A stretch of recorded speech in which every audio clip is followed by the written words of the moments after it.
इस जैकेट में 2 ताले जो हमारी किस्मत खोलने वाले हैं। अब बस हमें एक ऐसे इंसान को ढूंढना होगा जो इस जैकेट में फिट हो सके।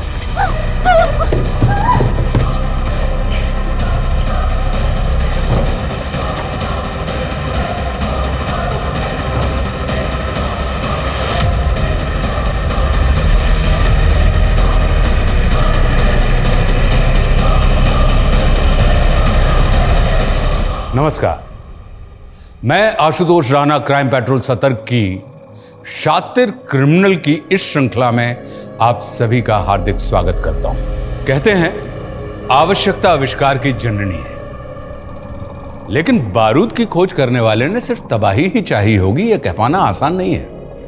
लेकिन जो तबाह करने की ठान लेते हैं वो फूलों को भी हथियार बना सकते हैं। यह केस शातिर अपराधियों द्वारा रची गई ऐसी खूनी दास्तान है जिसमें क्रिमिनल्स ने दिखा दिया कि परफेक्ट क्राइम क्या होता है। मानो अपराधियों ने पुलिस को अपने द्वारा बिछाए गए पांसों में इस तरह उलझा दिया कि उनकी जांच का कोई अस्तित्व ही नहीं रह गया।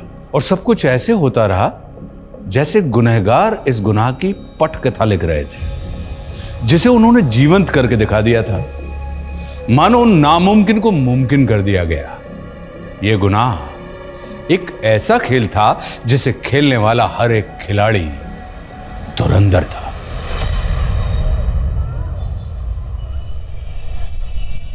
रवि, कोफ्ता गर्म कर देना मलाई वाला। जी जी, पहुंच जाएगा। सर, माना कि मैंने आपसे लोन लिया है, लेकिन आपने कहा था सैलरी में से 25% काटेंगे। अभी आपने 75% काट लिया। सर, मैं सरवाइव कैसे करूंगी? ये मेरी प्रॉब्लम नहीं है प्रकृति, मुझे जल्द से जल्द अपना लोन रिकवर करना है। क्या पता तुम कल जॉब छोड़ के भाग गई तो? सर, आप मेरी मजबूरी का मजाक उड़ा रहे हैं। अच्छा प्रकृति, ये इमोशनल ड्रामा बंद करो। वैसे भी तुमने मेरा ऑफर ठुकरा दिया है। वैसे अभी भी ऑफर ऑन है, सोच लो।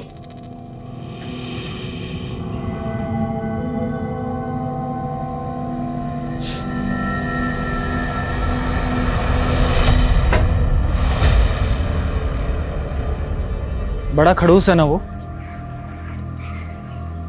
इतना परेशान मत हो। देखो, अगर तुम्हें कुछ पैसों की जरूरत हो तो मैं तुम्हें... तो उनकी तरह तुम भी मेरे साथ सोना चाहते हो क्या? प्रकृति, मैं तुम्हें इतना गया गुजरा लगता हूँ क्या? किसी इंसान के चेहरे पर थोड़ी ना लिखा होता है कि वो कैसा है। और वरुण सर ने भी लोन देकर यही तो चाहा। उन्होंने तुम्हारे साथ ऐसा किया और तुम चुप हो। तो क्या करूं? प्रकृति, तुम्हें पुलिस में कंप्लेन करनी चाहिए। और उससे बदनामी मेरी तो होगी ना। ये दुनिया डरने वाले को और ज्यादा डराती है, और अन्याय के खिलाफ आवाज उठाना बहुत ज्यादा जरूरी है। बिना शोर और बिना धमाके के ऐसे लोग बाज नहीं आते। तो तुम कहना क्या चाहते हो? तुम बताओ, मैं क्या करूं? इस जैकेट में फिट होने वाला इंसान मिल गया है। अब बस जगह फाइनल करनी है। जेबी रोड, ये एकदम परफेक्ट जगह है इलेक्शन कैंपेन की शुरुआत के लिए। जेबी रोड सर, इस जगह से पार्टी को 2% से ज्यादा वोट नहीं मिलते। पार्टी के लिए माइनॉरिटी वाला इलाका है। और सर, ऐसी जगह पर एनर्जी वेस्ट करने से बेहतर होगा कि हम लोग ऐसी जगह पर फोकस करें जहां से पार्टी का वोट बैंक बढ़ सकता हो। इस बार घिसी-पिटी रणनीति से मैं कुछ अलग करना चाहता हूँ। मीडिया में अनाउंस कर दूँ कि 16 जुलाई को मेरे इलेक्शन कैंपेन का रोड शो जेबी रोड से होकर गुजरेगा।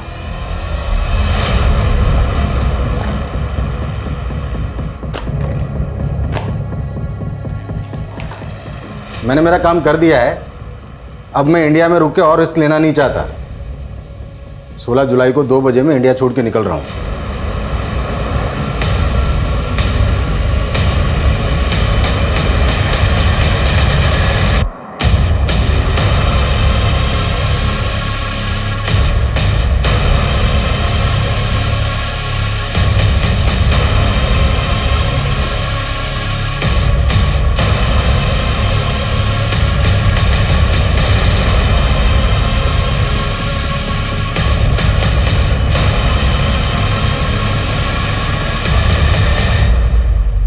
क्या है?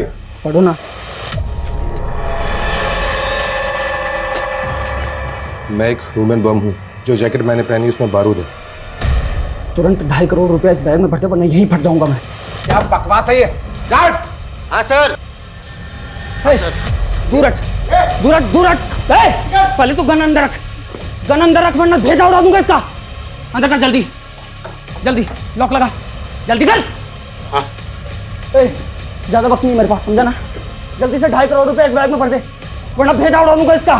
हमारे बैंक में सिर्फ 70-75। अरे जितने भी है सारे इस बैग में डाल दे, समझी ना? बोल अपने कैसे करूँ, जल्दी कर। पीछे चलो, पीछे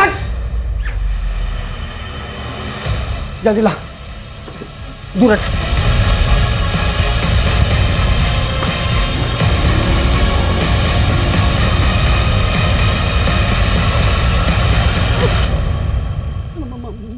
मोबाइल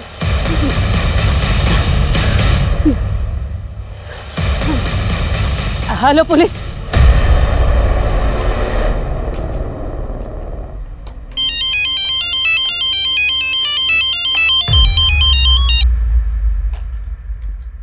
हाँ मनीष बोलो। सर, एक लड़के ने ह्यूमन बम बन के एलएनसी बैंक की जेबी रोड ब्रांच में लूट किया। ये इन्फॉर्मेशन जैसे पुलिस को मिली, हमारे डिपार्टमेंट को पास कर दी गई। व्हाट?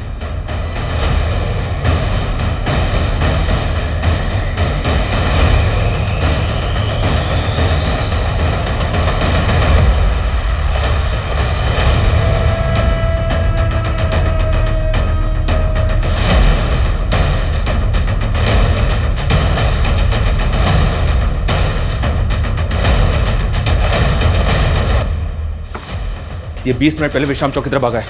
उस डायरेक्शन में जितनी भी पेट्रोल टीम है सभी को इस बाइक का अलर्ट भेजो fast. Okay sir, okay. Hello control room, hello control room. Sir, ये देखे सर, वो विश्राम चौक की तरफ भागा है। उसने जैकेट भी पहनी हुई है, लेकिन फुटेज में ये क्लियर नहीं है कि उस जैकेट के अंदर बॉम्ब है। हो सकता है सर इसने बैंक वालों को डराने के लिए ऐसे बोल दिया, और उसने कैशियर को एक लेटर भी दिया था। हम इसको लाइटली नहीं ले सकते। अगर वो पब्लिक में ब्लास्ट हो गया तो हमें तुरंत विश्राम चौक के लिए निकलना है। बैंक के अंदर जितने भी लोग हैं उनमें से कोई भी बाहर ना जाने पाए। मनीष, अब ये टीम को बुलाओ जो बैंक स्टाफ से पूछताछ करेगी। Okay sir.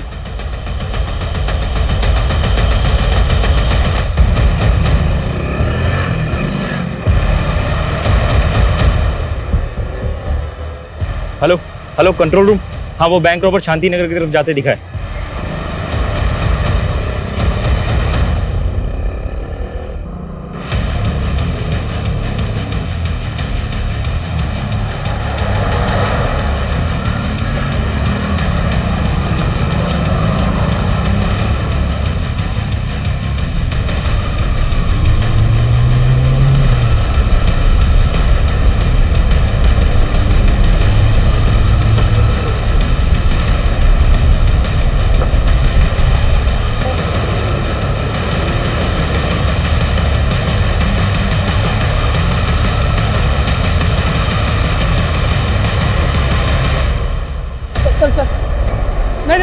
नहीं, गोली मत चलाना सर, प्लीज सर, गोली मत चलाना सर। क्या करता सर इसके अंदर बॉम्ब लगा है, प्लीज सर।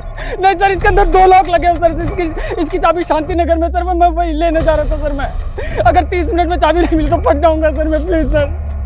बकवास बंद कर। ये अतरंगी सी जैकेट पहन के तू बैंक वालों को बेवकूफ बना सकता है, हमें नहीं। बैंक से जो पैसे लूटे थे कहाँ है वो? मैं लुटेरा नहीं हूँ सर, मैं रेस्टोरेंट में काम करता हूँ सर, मुझे फंसाया गया है सर। सर प्लीज कहानी बनाना बंद कर सर, प्लीज सर, बात बता दीजिए सर, हाथ मत लगाइए सर, इसके अंदर वायर ही वायर लगी हुई है सर।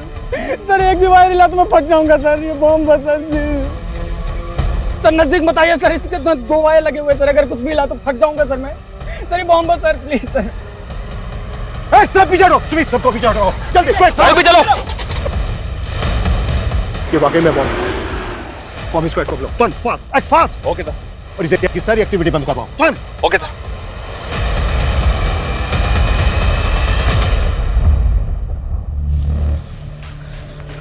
संदेश सुन, तुझे अभी एक फूड पार्सल डिलीवर करने जाना होगा, ठीक है? मैं डिलीवर करने जाऊँ?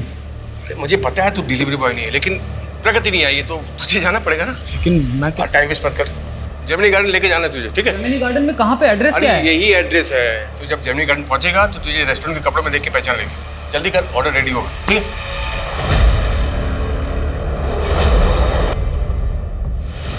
तू बोल रहा है कि तू बेकसूर है, तो फिर ये बैंक रॉबरी, ये जैकेट, ये सब क्या कैसे पहुंचा यहाँ तक? सर मैं फूड पार्सल लेकर जैसे ही जमीनी गार्डन के पास पहुंचा तो 2 लोगों ने मुझे पकड़ लिया सर, और बंदूक तान दी मेरे पे। ये जैकेट मुझे जबरदस्ती पहना दी सर, और मुझसे बोला गया कि मैं 1.5 करोड़ रुपए लेके आऊँ बैंक से। ये गन भी उन्हीं लोगों ने दिए सर मुझे। नहीं चलिए, ये मेरी नहीं है सर, सर मेरी नहीं है सर। सर मैंने जो कुछ भी किया उन लोगों के कहने पे किया सर, मेरे पास कोई ऑप्शन नहीं था सर। तुझे क्या लग रहा है तेरी इस बकवासी कहानी पे भरोसा कर लेंगे हम? नहीं सर, मैं कोई कहानी नहीं बना रहा हूँ सर, मैं सच कह रहा हूँ सर। सर उन्होंने मुझे कहा था कि विश्राम चौक पे एक ट्रांसफर होगा, उसके बगल में एक क्रॉस का साइन लगा होगा सर, और उसके पीछे एक पत्थर रखा होगा, उस पर भी क्रॉस का साइन होगा, उसके नीचे इसकी चाबी है सर। लेकिन उन लोगों ने मुझे झूठ कहा था सर। मैंने वहाँ जाके देखा तो वहाँ पे कोई चाबी नहीं थी सर। ये चिट्ठी मिली थी सर यहाँ पे। नहीं सर, कुछ कहा नहीं सर इसमें। इस चिट्ठी में लिखा था कि चाबी शांति नगर के पास में एक वाटर कूलर है, पब्लिक वाटर कूलर, उसके बगल में वैसा ही पत्थर है, उसके नीचे इसकी चाबी है। मैं वहीं जा रहा था सर, मुझे कुछ भी समझ में नहीं आ रहा था सर। और जब मैं वापस पीछे मुड़ के देखा तो वो पैसों का बैग भी गायब था सर। वो लोग कैसे दिखते थे जिन्होंने तुझे ये जैकेट बनाई? उनके चेहरे ढके हुए थे सर। मुझे बस ये नोट मिला विश्राम चौक पर। सर मेरे पास सिर्फ 20 मिनट है सर, मुझे शांति नगर जाने दीजिए वरना ये बॉम्ब फट जाएगा सर, प्लीज सर। मनीष भले इसकी कहानी यकीन करने लायक नहीं, लेकिन हम कोई रिस्क नहीं ले सकते। बॉम्ब स्क्वाड बुलवा लिया सर। गुड, तुम एक काम करो, शांति नगर के निकलो और वहाँ पे जाके चेक करो ऐसा कुछ मिलता है क्या जैसा चिट में लिखा है। गो fast. Okay sir. Sumit sir, Sumit इस एरिया में कोई भी एक्टिविटी नहीं होनी चाहिए, ध्यान रखो। इस आदमी का कहना है कि 20 मिनट में बम फट सकता है, इससे सब दूरी बनाए रखें, कोई भी इसके पास नहीं आने। लेकिन सर 3 बजे यहाँ से पॉलिटिशियन ब्रिज की रैली निकलने वाली कुछ नहीं होगा साहब, यहाँ आने वाले सभी रास्ते सील करवाओ। गो फास्ट। Okay sir. मीडिया कैसे आ गया? आप सभी देख सकते हैं हम उस जगह पर पहुंच गए हैं जहां वो आदमी है जिसे पुलिस ने चारों तरफ से घेर रखा है। ये वही आदमी है जो LNC बैंक से लूट के भाग गया था और अब ये पकड़ा गया है। अरे छोटू जी क्या नेतागिरी कर रहे हैं, काम करिए काम करिए। सर आप रेडी नहीं हुए? 15 मिनट में आपको JB रोड वाली रैली के लिए निकलना है। कहाँ सोए हो जनक? न्यूज नहीं देखी क्या? JB रोड पर धमाका होने वाला है। धमाका? हाँ, पुलिस ने रैली कैंसिल कर दी। खैर इससे मुझे बहुत पब्लिसिटी मिलने वाली है। पब्लिसिटी? कैसी पब्लिसिटी सर? अब न्यूज बनेगी, राजनेता ब्रिज की रैली में खलल डालने की विरोधियों ने की साजिश। इससे मुझे बहुत माइलेज मिलेगा। क्या ये ह्यूमन बॉम्ब वाकई पॉलिटिशियन ब्रिज की रैली को भंग करने के लिए प्लान किया गया था? आखिर इन्वेस्टिगेटिव टीम कर क्या रही है और बॉम्ब स्क्वाड अभी तक यहाँ पहुंचा क्यों नहीं? हमें हमारे सारे सवालों के जवाब का इंतजार है। सर मीडिया की वजह से यहाँ आने वाले एरिया पे ट्रैफिक लग गया सर, बॉम्ब स्क्वाड टीम वहीं फंस गई है। उनको बोलो कैसे भी करके यहाँ तक पहुंचे, वक्त नहीं है हमारे पास।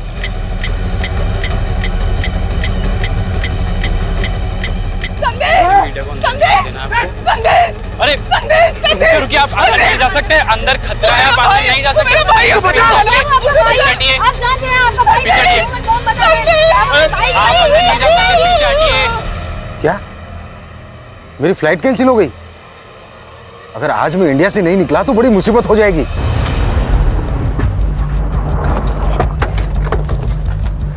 इस एरिया में तो यही पानी की टंकी है, आसपास सर्च करो।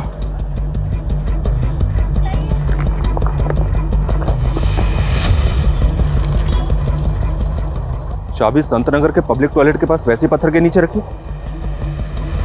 मतलब ये आदमी जो कह रहा है बिल्कुल सही कह रहा है, वहाँ पे भी वैसा ही पत्थर मिला है। लेकिन सर उस पत्थर के नीचे चाबी तो नहीं मिली, पर एक नोट मिला है जिस पे लिखा है कि चाबी संतनगर के पब्लिक टॉयलेट के पास एक पत्थर के नीचे रखी है। मैं संतनगर जा रहा हूँ सर, ऑन द वे हूँ। ये ताले चाबी का क्या गेम खेल रहे हैं क्रिमिनल्स? अब बम को डिफ्यूज करने के लिए बम स्क्वाड भी नहीं पहुंची अभी तक। सर इस लड़की के बहन और जीजा हैं। मैं फोन करता हूँ मनीष। सर हटो, आने दो इन्हें, आइए।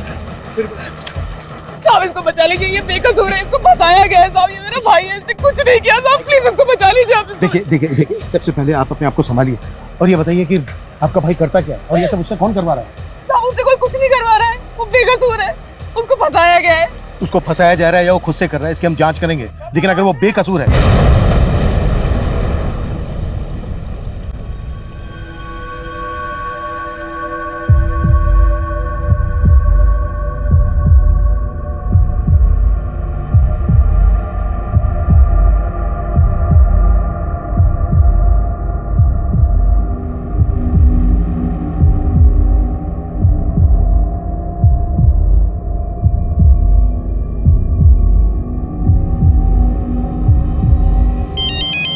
हाँ मनीष बोलो। संतनगर में सर पत्थर तो मिला है, लेकिन चाबी नहीं मिली, बल्कि पेपर मिला है। वो भी ब्लैंक। मतलब क्रिमिनल्स चाहते ही नहीं थे कि आदमी जिंदा बचे, कोई चाबी ही नहीं। जिंदा बचे मतलब सर? He is dead. किसी ने बैंक लुटवाने के लिए ह्यूमन बॉम्ब का इस्तेमाल किया हो, ये मैंने पहली बार सुना है। बैंक से जो पैसा लूटा गया था वो गायब है, और अब ये बम विस्फोट। लगता है क्रिमिनल्स का लार्जर मोटिव रहा होगा। कई अपराध डरावने सपने की तरह होते हैं जो मन में संशय पैदा कर देते हैं कि जो हुआ था वो वाकई हकीकत था। लेकिन एक ऐसा इंसान जिसे अपनी मौत साफ साफ दिखाई दे रही थी, वो झूठ क्यों बोलेगा? पुलिस इसी कश्मकश में थी और इस धमाके के साथ एक ऐसे विकराल अपराध का शंखनाद हुआ जिसने किसी को डर से तो किसी को आक्रोश से भर दिया। जनता, मीडिया और प्रशासन सब सकते में थे। लेकिन गुनाह की इस कहानी का अगला मोड़ अभी और चौंकाने वाला था।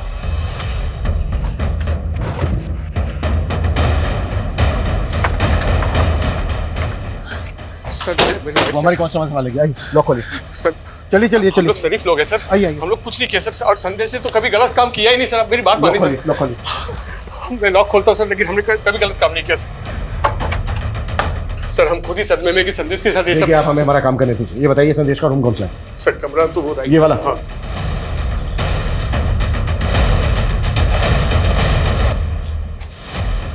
सुमित, रूम को अच्छे से स्कैन करो, कुछ भी छूटना नहीं चाहिए।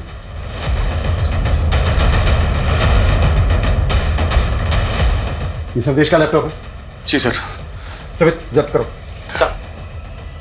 सर संदेश ने अपनी जान गंवाई है सर। आप उसी में शक कर रहे हैं। देखिए उसके साथ साजिश हुई है सर।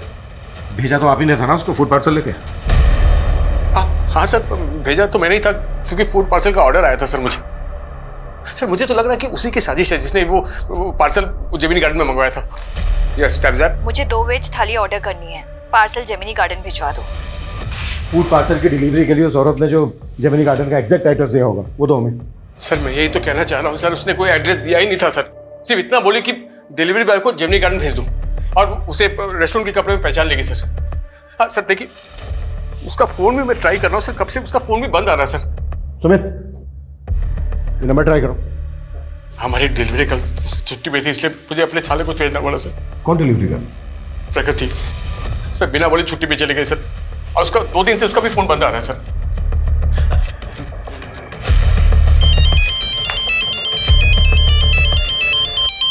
हाँ मनीष बोलो। सर जेमिनी गार्डन या जेमिनी गार्डन के आसपास कहीं कोई सीसीटीवी नहीं है। ऐसा कोई विटनेस भी नहीं मिला है जिसने संदेश को यहाँ पे देखा हो। पर उसने बताया था कि 2 आदमियों ने उसे यहीं पे वो जैकेट बॉम्ब पहनाया और बैंक रॉबरी के लिए भेज दिया। संदेश 2 आदमियों की बात कर रहा था, और यहाँ संदेश का जीजा बोल रहा है कि वो फूड पार्सल एक औरत ने मंगवाया था जेमिनी गार्डन। कौन औरत सर?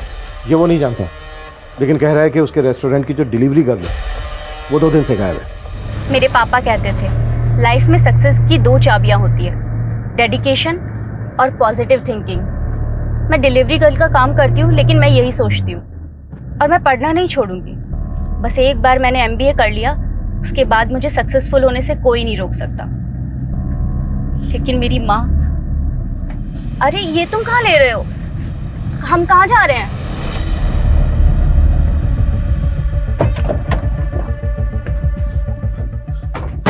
सर ये प्रकृति का घर है।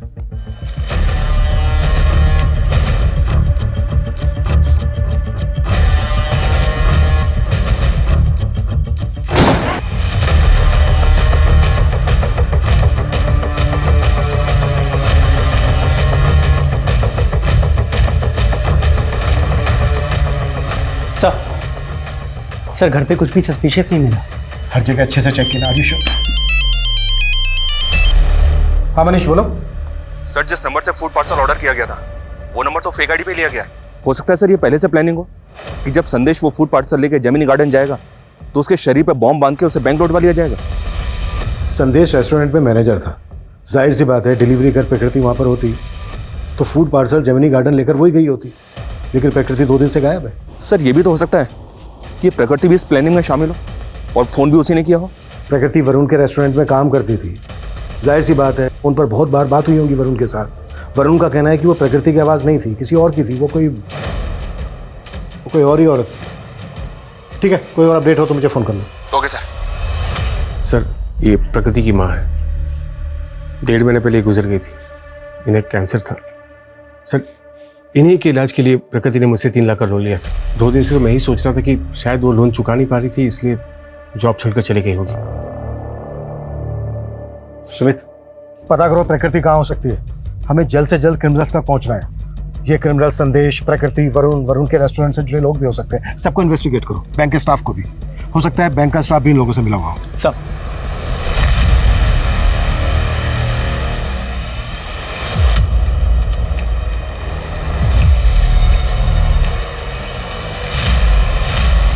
सर, ये बॉम्ब अपने आप में एक अनोखा इन्वेंशन है और इसे स्टील प्लेट की मदद से तैयार किया गया था।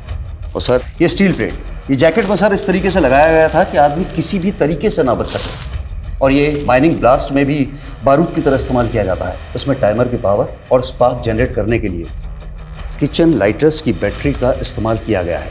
और सर, आई एम 100% श्योर कि this is purely home made. इस बॉम्ब को बनाने में जो बारूद इस्तेमाल हुआ है वो किस तरह का है? ये कहाँ लेकर आए हो?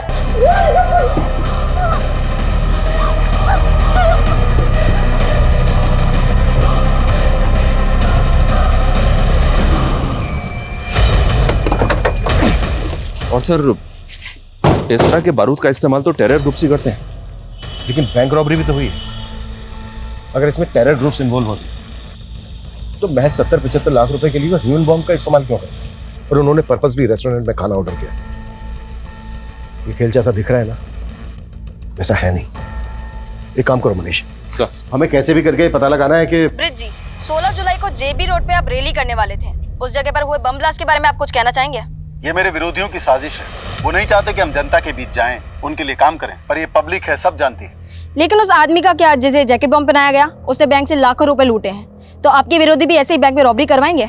देखिए, ये बैंक रॉबरी धमाके के असल मकसद को छुपाने के उद्देश्य से की गई है। आप ही सोचिए, यदि ये धमाका रैली के दौरान होता तो सैकड़ों लोगों की जाने जाती, पर एटीटी की सूझबूझ ने इसे निष्फल कर दिया। लेकिन वो आदमी तो मारा गया और वो बार बार खुद को बेगुनाह बता रहा था। देखिए, उसने क्या कहा मुझे नहीं पता, पर मैं साफ कहता हूं कि ये मेरे विरोधियों की साजिश है।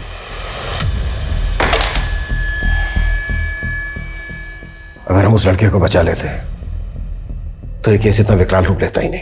लेकिन एक बात है सर, इस बॉम्ब ब्लास्ट की वजह से ये रैली उसी इलाके से निकलने वाली थी जहां पर ब्लास्ट हुआ, और पहले भी इस नेता पर कई इलाकों में दंगे भड़काने के आरोप लगते रहे। हो सकता है सर, उस इलाके में धमाका करवा के ये पॉलिटिकल माइलेज हासिल करना चाहता हूं।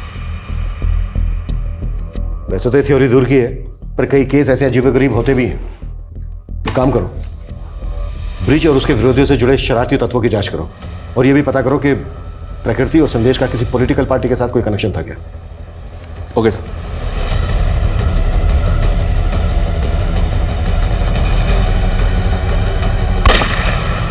सर, संदेश के लैपटॉप में कुछ सस्पिशियस नहीं मिला। प्रकृति की कोई लीड? सर, प्रकृति का फोन 14 जुलाई को हबीबगंज में ही बंद हुआ था। सर, हम लोग वहाँ पे इंक्वायरी कर रहे हैं। प्रकृति और संदेश के सीडीआर में कुछ सस्पिशियस मिला? सर, प्रकृति के ज़्यादातर कॉल संदेश को ही होते थे। सर, ऐसा लग रहा है जैसे दोनों में अफेयर होगा। और सर, ब्लास्ट से 3 घंटे पहले संदेश को लास्ट कॉल एक आयशा खान नाम की लड़की का आया था। सर, ये आयशा खान, सर इसकी हिस्ट्री भी काफ़ी चौंकाने वाली है। कुछ टाइम पहले तक ये एक एस्कॉर्ट हुआ करती थी।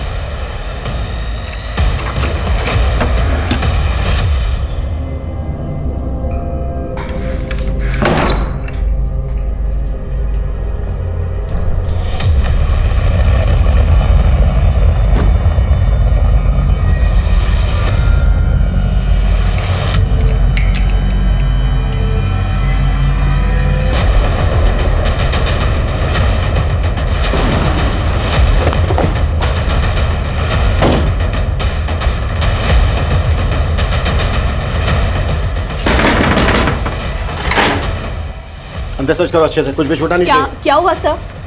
संदेश को तो जानती होंगी। हाँ सर, वो मेरा दोस्त था। कैसा दोस्त?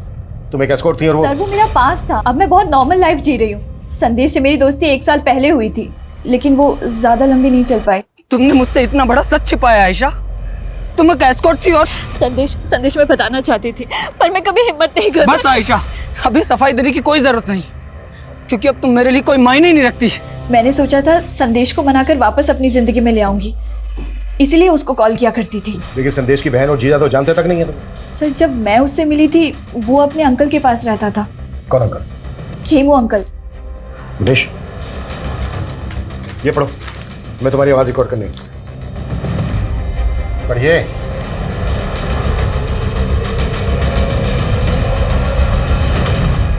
मैं तो 15 दिन से इंदौर में ही था सर। आज ही लौटा तो देखा कि यहाँ ये लाश किसी ने छुपा रखी है। जानते हैं कौन है ये लड़की? नहीं सर, मैं बिल्कुल नहीं जानता। आपके कहने का मतलब है जब आप यहाँ पर नहीं थे, कोई घर का ताला खोलकर अंदर आया, इस डीप फ्रीजर का ताला खोला, बॉडी को इसके अंदर डाला, लॉक किया और दरवाजे को लॉक करके चला गया। ऐसे लगता है सर, मुझे नहीं मालूम। ऐसे डीप फ्रीजर तो अक्सर स्टोर्स में होते हैं। आपके घर में क्या कर रहा है? नहीं, मेरा पहले आइसक्रीम स्टोर था ना सर, वो स्टोर बंद कर दिया मैंने, तो फिर डीप फ्रीजर यहाँ ला कर रखा। पूरे घर को अच्छी तरीके से सर्च करो और बॉडी को पोस्टमार्टम के लिए भेजो।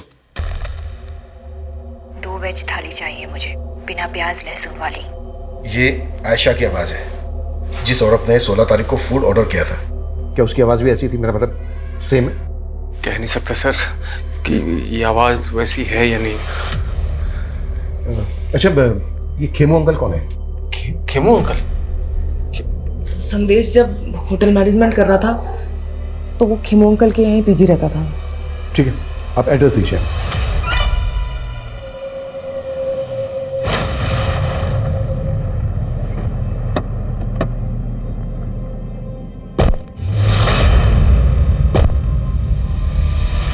हाँ, संदेश 9 से 10 महीने पहले तक यहीं पर पीजी रहता था। यहीं पास ही के एक इंस्टीट्यूट से होटल मैनेजमेंट का कोर्स कर रहा था। सर, मुझे तो खुद जानकर इतना धक्का लगा कि उसके साथ इतना बुरा हुआ है। हम आपसे ये जानना चाहते हैं, जिस दौरान संदेश आपके यहाँ रह रहा था, उसका किन किन लोगों से मिलना जुलना होता था? कौन कौन लोग आते थे उससे मिलने? आयशा के अलावा यहाँ पर उससे मिलने के लिए और कोई नहीं आता था। Thank you. मनीष, संदेश यहाँ जिस इंस्टीट्यूट में पढ़ता था वहां पर पता करो। और हाँ सुमित, बोलो। सर, हबीबगंज के एक घर में प्रकृति की लाश मिली है। What? सर, पोस्टमार्टम रिपोर्ट के हिसाब से खून जमने से इसे दिल का दौरा पड़ा और उस वजह से इसकी डेथ हो गई। शायद इसको जिंदा ही डीप फ्रीजर में डाल दिया गया था। पोस्टमार्टम रिपोर्ट के हिसाब से इसकी मौत कब हुई होगी? सर, 14 जुलाई की शाम। 14 जुलाई की शाम, और ब्लास्ट हुआ था 16 जुलाई को।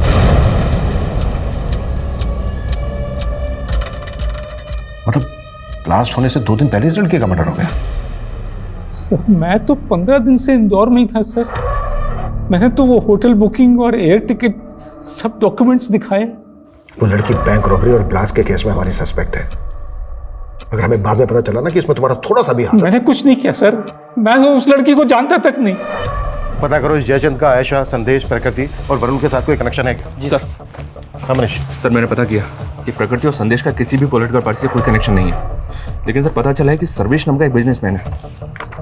ये देखिए सर, ये ब्रिज की अपोजिशन पार्टी को फंड्स प्रोवाइड करता है और 16 जुलाई को यानी कि ब्लास्ट वाले दिन ये सिंगापुर फ्लाई करने वाला था, लेकिन इसकी फ्लाइट कैंसिल हो गई।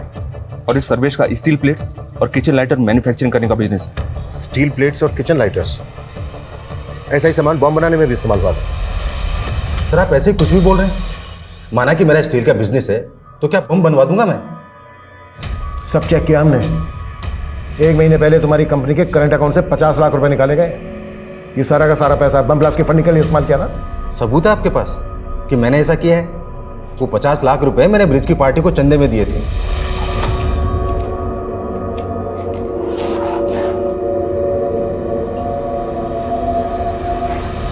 तुम तो हमेशा ब्रिज की विरोधी पार्टी को चंदा देते आए हो। तो ब्रिज? सर, इस बार मैंने पार्टी बदल ली थी और मैं ब्रिज को फंड करके उसे जितवाना चाहता था, और इससे विरोधी पार्टी वाले चिढ़ गए।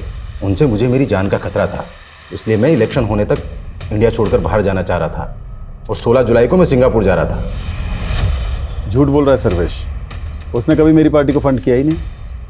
और वैसे भी हम चंदा कैश में नहीं लेते।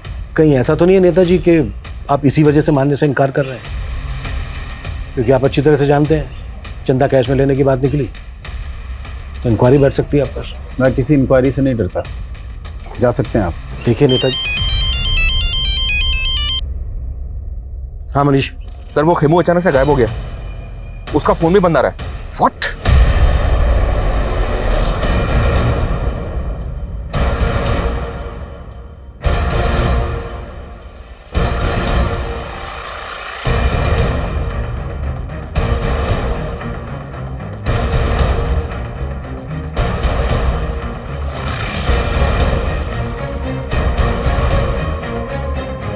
सर ये खेमू तो बहुत पहुंची चीज निकला।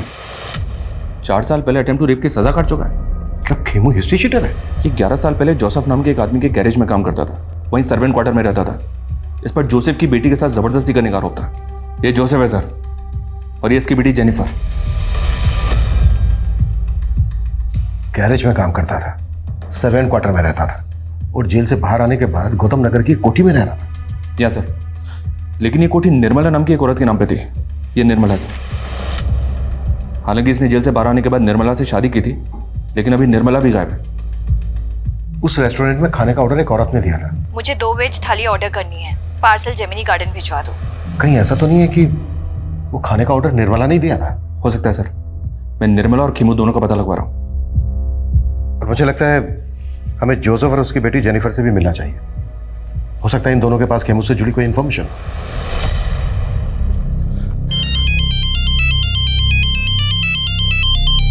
हाँ बेटा जेनिफर। पापा कहाँ हैं आप?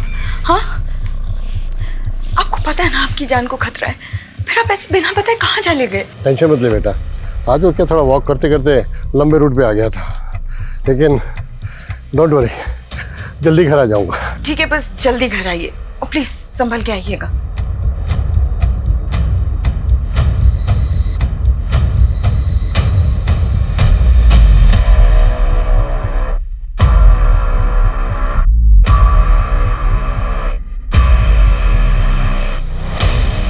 एक्सक्यूज मी, ये एड्रेस पता है आपको कहाँ पर है? मैं यहाँ का नहीं हूँ, अब किसी और से पूछो। हाँ, मैं अपने डार्क पास्ट के बारे में बात नहीं करना चाहती। Jennifer, what happened? Mister Joseph. या? देखिए, हम आपके पुराने एम्प्लॉय खेमू को तलाश कर रहे हैं। हमें डाउट है कि जेबी रोड पर जो बैंक रॉबरी हुई थी, ब्लास्ट हुआ था, उसमें वो इन्वॉल्व है। हमें पता चला कि वो पहले आपके यहाँ सर्वेंट क्वार्टर में रहता था। हम बस आपसे ये जानना चाहते हैं कि आप उससे कैसे मिले, मतलब कैसे जानते हैं आप उसको? सर वो हमेशा कहता था मैं यूपी से हूँ, लेकिन मुझे ऐसा नहीं लगता था, मुझे लगता वो नेपाल है। वो अनाथ था सर। जब वो 14 ईयर्स का था तब मैंने उसको काम पे दिया। मैंने उसको अपने सन की जैसे पाला, लेकिन मुझे क्या पता था वो मेरी डॉटर के साथ ही। मिस्टर जोसेफ, फिलहाल वो एक कोठी में रह रहा था जो गौतम नगर में है, और वो कोठी एक निर्मला नाम की औरत के नाम पर है। ये है वो निर्मला। आप लोग जानते हैं इसको? मैं ऐसी किसी औरत को नहीं जानता। धमाके में मारा गया संदेश और जयचंद के घर मिली प्रकृति की लाश, इन दोनों विक्टिम के वर्तमान और अतीत का पता करने के अलावा पुलिस रेस्टोरेंट के मालिक वरुण, संदेश की दोस्त आयशा, राजनेता ब्रिज, बिजनेसमैन सर्वेश और जयचंद के बाद अब खेमचंद उर्फ खेमू का इतिहास जानने के लिए इतनी इच्छुक क्यों थी? क्या खेमू के गायब होने की कहानी इस केस को लीड दे सकती थी, या पुलिस इस दिशा में जाकर वक्त जाया कर रही थी? बहुत तलाश करने के बाद भी खेमू का कोई लीड नहीं था, और इस क्राइम से जुड़े हुए हर स्थान का डंप डाटा निकालने के बाद भी पुलिस गुनाह के असल मकसद से भी बेखबर थी और असली गुनहगार से भी। लेकिन गुनहगार चुप नहीं बैठा था, वो एक और चौंकाने वाली योजना को अंजाम पहुंचाने वाला था। सर इन चिट्स की हैंडराइटिंग हमारे किसी भी सस्पेक्ट से मैच नहीं होती, और सर ये निर्मला और खेमू ये दोनों भी कहाँ हैं पता ही नहीं चल रहा। सर क्या तो? हाँ मनीष। सर हबीबगंज थाने में एक अज्ञात औरत ने पीसीओ से फोन करके टिप दी है कि कल एक और ब्लास्ट होगा। उसने ये नहीं बताया कि ब्लास्ट कहाँ पे होगा और उसका नाम क्या है, और पीसीओ से उस औरत के बारे में कुछ पता नहीं चल रहा। कल 30 जुलाई है और कल जंकुरा में ब्रिज की रैली भी है। कहीं ऐसा तो नहीं है कि पिछली बार की तरह इस बार भी? लेकिन सर पिछली बार एक औरत ने रेस्टोरेंट में फोन पे फूड ऑर्डर करके कांड किया था। इस बार ये औरत कौन है जिसने पुलिस को अलर्ट करने के लिए फोन किया? अगर हमने अलर्ट जारी किया तो क्रिमिनल अलर्ट हो जाएगा। उस फोन कॉल की रिकॉर्डिंग मंगवाओ। Yes sir. लेकिन सर हमें अलर्ट तो करना चाहिए, और इस रैली को भी कैंसिल करना होगा। अगर हम क्रिमिनल्स को रंगे हाथों पकड़ने का रिस्क लेंगे तो डेंजरस हो सकता है।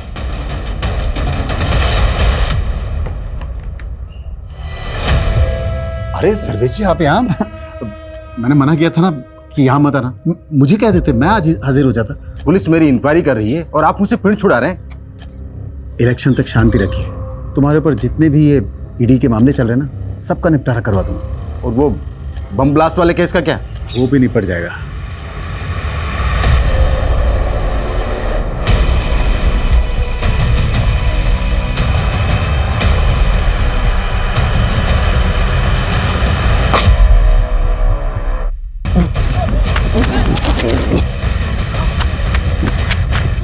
सर चारों तरफ अलर्ट तो है, लेकिन फिलहाल कोई अपडेट नहीं मिला।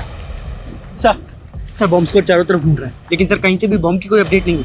अगर वो बॉम्ब नहीं। हेलो सर, मैं हबीबगंज थाने से रोहित गुप्ता बोल रहा हूँ। हमें जयचंद के एक और नंबर के बारे में पता चला है जो उसने 6 महीने पहले बंद करवा दिया था। और सर उस नंबर के CDR में हमें एक फेक नंबर भी मिला है। रोहित, वो नंबर मुझे सेंड करो क्विक। मनीष, ये एक नंबर आया, इसकी सारी डिटेल्स निकालो। ये जयचंद का दूसरा नंबर है। Okay sir. वो आइसक्रीम स्टोर बंद किया था ना सर, तो ये नंबर भी बंद कर दिया था मैंने। इससे पहले कि मैं तेरी उम्र का लिहाज करना बंद कर दूं, सीधे सीधे बोल, इस फेक आईडी के नंबर से कौन कॉल करता था तुझे? ये नंबर तो उस चालू औरत का है सर, वो जो मुझे लाखों का चूना लगा गई थी सर। वो लाखों का चूना लगाया तुझे? लाखों का चूना लगाया तो फिर तूने पुलिस कंप्लेंट क्यों नहीं की थी? मुझे ब्लैकमेल कर रही थी, मेरी कुछ चैट्स थी उसके पास, वीडियोस थी, पिक्स थी, मुझे इज्जत का डर था। इज्जत तो हम निकालेंगे तेरी। सीधे सीधे बोल, वो नंबर किसका था, कौन इस्तेमाल कर रहा था? वो शनाया नाम की औरत थी सर। उसका फोटोग्राफ तो होगा तेरे पास? नहीं है सर, मेरे पास कहाँ? तेरे साथ फोटो वीडियो थे उसके पास। और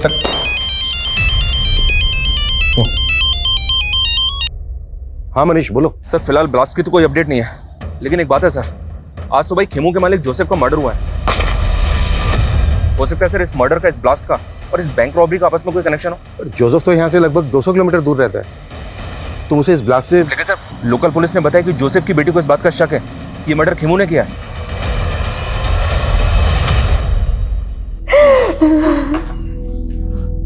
जेनिफर, एक प्रॉब्लम हो गई। तो जोसेफ का जहाँ पे मर्डर हुआ वहां से लोकल पुलिस को ये अजीब सा वेपन मिला है। मर्डर इसी से हुआ है। ये कैन पिस्टल तो जैकेट बम से भी अनोखी है, और अगर खेमू ने मर्डर किया है तो उसके पास ऐसा वेपन आया कहाँ से?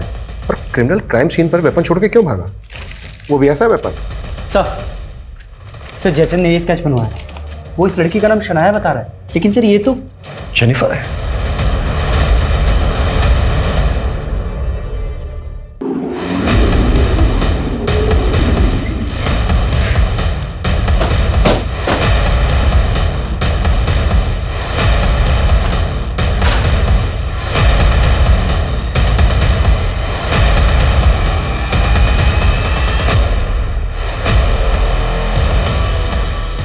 सर।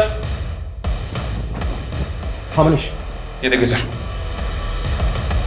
यहाँ भी कबर्ड खुला हुआ है और बाहर भी सामान बिखरा हुआ है। लगता है जेनिफर यहाँ लूट की जगह देकर भाग गई ताकि हमको लगे कि उसको किसी ने गायब किया है। 30 तारीख अभी टली नहीं है, हो सकता है वो दूसरे ब्लास्ट का प्लान एग्जीक्यूट कर रही हो। मनीष सर, कैसे भी करके हमें उसको ट्रेस करना होगा। उसका नंबर सर्वेलेंस पर डाल दो सर, उसकी लोकेशन का पता चलेगा। एक मिनट, जब हम यहाँ पर पहले आए थे तो जोसेफ की कार खड़ी थी यहाँ पर। CCTV से उस कार का नंबर कैप्चर करो और सब जगह सर्कुलेट करो तुरंत।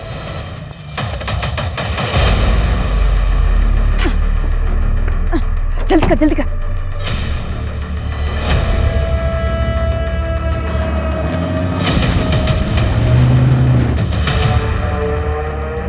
खेमू, स्पीड बढ़ाना है यार, नेपाल में आज ही एंटर करना है। तुम लोगों ने जोसेफ को मार के ये सोचा ना कि मुझे भी मार दो और सारा इल्जाम मेरे ऊपर डाल दिया। नो खेमू, ये सब तो सिर्फ पुलिस की थियरी है, हम तुझे क्यों मारेंगे? वैसे तो तू भरोसे करने के लायक नहीं है। 11 साल पहले तूने मुझे प्यार करके धोखा ही दिया था, याद है ना तुझे?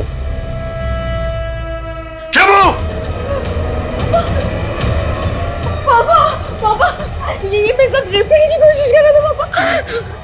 खुद का सही मेरे डॉटर के साथ। वो तब मैं छोटी थी, डर गई थी, पर जब तू बाहर निकला तो तेरे से मिलने आई ना मैं। वो तो इसीलिए कि तुझे तेरे बाप को मरवाना था मुझसे, और ये तेरा खेल। देख खेमू, गलतफहमी मत बढ़ाए यार, स्पीड बढ़ा ले, नेपाल पहुंचना है आज ही।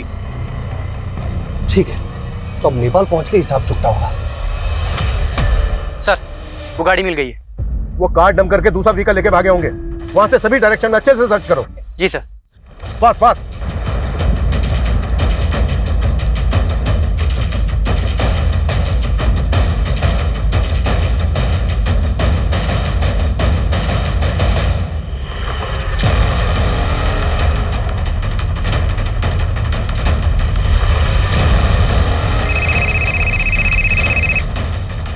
हेलो सर जेनिफर और खेमू एक कार में जाते हुए कैप्चर हुए हैं सर। गाड़ी का नंबर है MPXX 8977।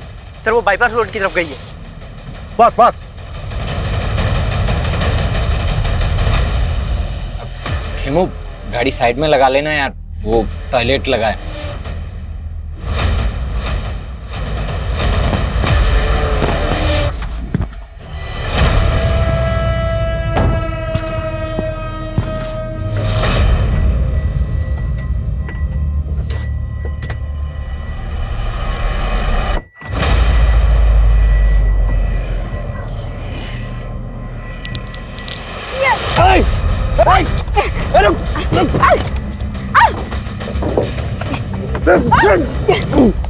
चाबी दे।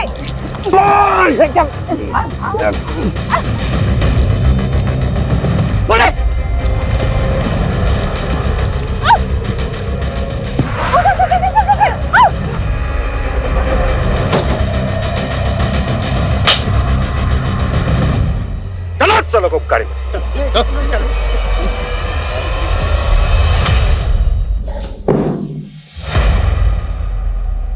अपने रेपिस्ट के साथ दोस्ती कर ली? मुझे समझना मुश्किल ही नहीं नामुमकिन है। बहुत शातिर समझती हो अपने आप को। और तू जेल से बाहर आते ही निर्मला से शादी कर ली? कहाँ गायब किया निर्मला को? उसे तो मैंने शादी करते इस वक्त पहुंचा दिया, लेकिन इस कमीनी का नर्क मुझे ले डूबा। अपने बाप को मारने की सुपारी दी थी इसने मुझे, और इमाम से कत्ल करवा दिया उसका। बैंक रॉबरी, ब्लास्ट, ये सब तुम्ही लोगों ने प्लान किया था ना? और 30 जुलाई को भी। 30 जुलाई का ब्लास्ट वो सिर्फ एक खेल था। ब्लास्ट तो सिर्फ एक ही हुआ था, 16 जुलाई को। मुझे 2 वेज थाली ऑर्डर करनी है, पार्सल जेमिनी गार्डन भिजवा देना।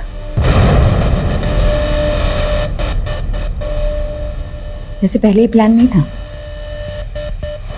लेकिन जब मैंने खेमू को अपने बाप को मारने की सुपारी दी तो कहानी बदल गई। माना मैं तुझसे दोस्ती नहीं निभा पाई, लेकिन तू मेरे बाप से दुश्मनी निभा। मार दे उसे और बदले में 5 लाख ले ले। 5 नहीं 25 लाख लगेंगे, सोच ले। साली ने इतना बड़ा मुंह फाड़ा कि बैंक रॉबरी का प्लान इसे बताना पड़ा। करोड़ों के लालच में हाथ मिला लिया था इसने हमसे। फिर इमाम ने बारूद का इंतजाम किया और खेमू के जीनियस दिमाग से हमने एक जैकेट बॉम्ब तैयार किया। इस जैकेट में फिट होने वाला इंसान मिल गया है। अब बस जगह फाइनल करनी है। संदेश का सपना था कि वो अपना खुद का एक कैफे खोले। बस हमने उसे थोड़ा सा लालच दिया और वो हमारे साथ शामिल हो गया। फॉट संदेश भी तुम लोगों के साथ मिला हुआ था? मैं तैयार हूँ, लेकिन वो जैकेट पहन के मैं नहीं जाऊंगा बैंक में। मेरी दोस्त जाएगी, मैं उसको अपने हिस्से में से पैसे दे दूंगा। उस लड़की को अपनी माँ के इलाज के लिए पैसे चाहिए थे, लेकिन काम होने से पहले उसकी माँ गुजर गई और फिर वो प्लान से बैकआउट करने लग गई। तो इसीलिए ये कहाँ लेकर आए हो और ये घर किसका है? उस लड़की को जयचंद के घर में क्यों मारा? क्योंकि मेरा खड़ूस बाप मुझे पैसे नहीं देता था, इसलिए जयचंद को पहले हनी ट्रैप किया। मुझे पता था कि वो ज़्यादातर घर से बाहर ही रहता है। इनफैक्ट हमने बॉम्ब बनाने के लिए भी उसका घर इस्तेमाल किया था। फिर लगा कि उस लड़की को भी वहीं खत्म कर देता है। और संदेश, उसको भी मारने का प्लान पहले से तय था? प्रकृति के बाद उसे ही वो जैकेट पहनकर बैंक में जाना था और उसे ये मालूम था कि अगर वो मना करेगा तो हम लोग उसे मार देंगे। हम लोगों ने उसे कन्विंस किया। उसे कहा कि उस जैकेट में बारूद ज़रूर होगा लेकिन वो फटेगा नहीं। अब तुझे खुद ही पुलिस के रडार में आना है और उन्हें पत्थर और चिट वाली कहानी सुनानी है। 3 अलग अलग लोकेशन पर अलग अलग पत्थर और अलग अलग चिट मिलेंगे, जिससे उन्हें यकीन हो जाएगा कि तुझे फंसाया। पक्का ना? और तुम लोगों ने उसको डिच किया, लेकिन 16 जुलाई को ब्लास्ट के लिए वही जगह क्यों चुनी? जहां से नेता ब्रिज की रैली निकलने वाली है। ताकि आपको ये सब पॉलिटिकल लगे, लेकिन जैसे ही आप खेमू तक पहुंचे हमें लगा कि ये सब रिस्की हो सकता है, इसीलिए पीसीओ से आपको फोन किया और आपके दिमाग में कीड़ा डाला ताकि लगे कि ये सब पॉलिटिकल है, और फिर अपने बाप को मार के खेमू को मार के गायब करने का प्लान था। तो मुझे कहीं भागना नहीं पड़ता। सोचा था अपने बाप की प्रॉपर्टी पे जिंदगी भर ऐश करूंगी, लेकिन इस इमाम ने मेरा पूरा प्लान बर्बाद कर दिया। मगर जब इनके अपराध सामने आते हैं तो बड़े बड़े अपराधी भी इनके सामने छोटे लगने लगते हैं। जब आप इनके क्राइम करने के तरीके को देखेंगे तो आपकी रूह तक कांप जाएगी कि इंसानी दिमाग किस तरह से आपको अचंभित करने की क्षमता रखता है। हमारे आसपास की दुनिया हर गुजरते दिन के साथ ज्यादा खतरनाक होती जा रही है। इस खतरनाक हो रही दुनिया में पुलिस ही हमारा एकमात्र सहारा है, जिससे हम उम्मीद करते हैं कि वो अपराधों को रोकेगी और अगर कोई अपराध हो जाता है तो वो उसे सुलझाएगी भी। लेकिन कई बार ऐसा होता है कि तमाम कोशिशों के बावजूद अपराधी पुलिस की पकड़ में नहीं आते, क्योंकि ऐसे अपराधी अपराध करते हैं और अपनी पहचान छिपाकर सामान्य जीवन में घुल मिल जाते हैं। और ऐसे अपराधियों को ढूंढना भूसे के ढेर में सुई ढूंढने के जैसा होता है।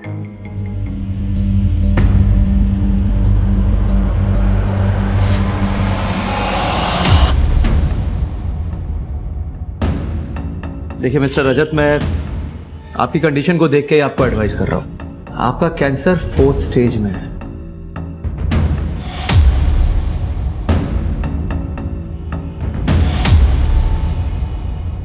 आप कितना भी केमोथेरेपी और रेडिएशन ले लें, लेकिन हकीकत यह है कि आपका ठीक हो पाना ऑलमोस्ट इम्पॉसिबल है। सर, पर हम ऐसे कैसे गिव अप कर दें? रजत का ट्रीटमेंट ऐसे बीच में कैसे छोड़ दें सर? पूर्वी जी, मैं आपके इमोशंस को अच्छी तरह समझता हूँ, लेकिन हकीकत यह है कि रजत पहले ही बहुत दर्द बर्दाश्त कर चुका है। आगे मर्जी आप लोगों की है, आप क्या करना चाहते हैं क्या नहीं। ये हर्बल मेडिसिन मैं आपको दे रहा हूँ रजत के पेन के लिए। मेरी आपको सलाह होगी कि आप ऊपर वाले से दुआ करें, अच्छे की उम्मीद करें, लेकिन बुरे के लिए तैयार रहें।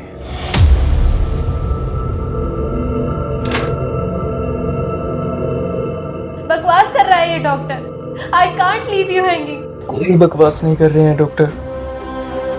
तुम्हें भी पता है पूर्वी कि मैं बचने वाला नहीं हूँ, फिर क्यों मेरे साथ तुम भी सफर करना चाहती हो? मुझे तुम्हारे लिए 100 गुना भी सफर करना पड़े ना तो भी मैं करूंगी। बच्चे कुछ पैसे तो क्या घर पे बेचना पड़े तो वो भी बेच दूंगी, पर मैं तुम्हें ऐसे अकेला नहीं छोड़ सकती रजत। तुम मेरे साथ नहीं रहना चाहते क्या?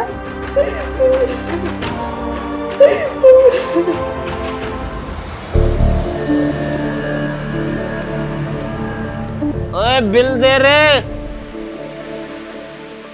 लो भाई जी 650। भांग खाए हो कि लूट मची है? लूट लो। लूट किस बात की भाई जी? जो है सब लिखा है बिल में। अबे तू लाख रुपए लिख देगा तो क्या तुझे लाख रुपए दे दूंगा इस 2 कौड़ी के खाने के? ये पकड़, खाना सड़ा गला खिलाएंगे, पैसे पूरे मांगेंगे। अरे भाई जी, इतने की तो आप शराब पी गए। ओए जितना दे दिया उसी में तसल्ली कर। पर भाई जी रुको। ओए हट।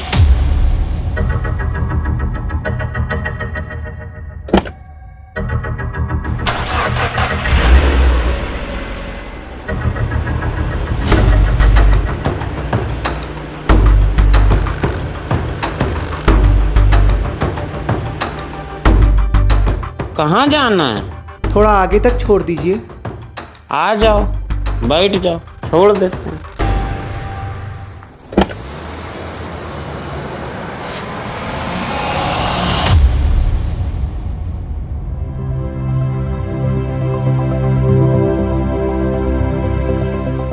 ऑफ कोर्स रजत का इलाज हो सकता है। रजत को 4th नहीं 3rd स्टेज का कैंसर। विटामिन ट्रीटमेंट के बाद हम लोग कीमो स्टार्ट करेंगे। हाँ, बट आप लोगों को थोड़ा पेशेंस रखना पड़ेगा। हम रखेंगे सर, आप जैसे कहेंगे ना हम वैसे करेंगे। गुड।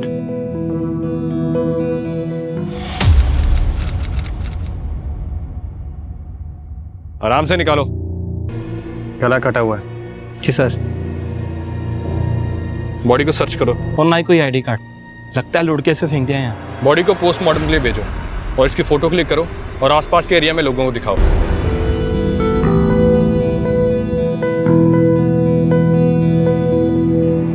हाँ, इंश्योरेंस है रजत का आपकी कंपनी से।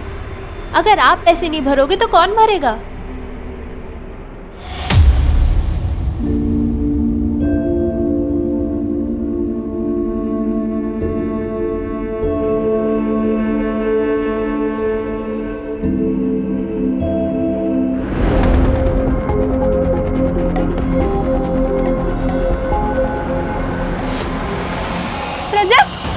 क्या हुआ रजत को? डॉक्टर लेके जाइए इन्हें प्लीज। डॉक्टर, लेकिन हुआ क्या रजत को? रजत!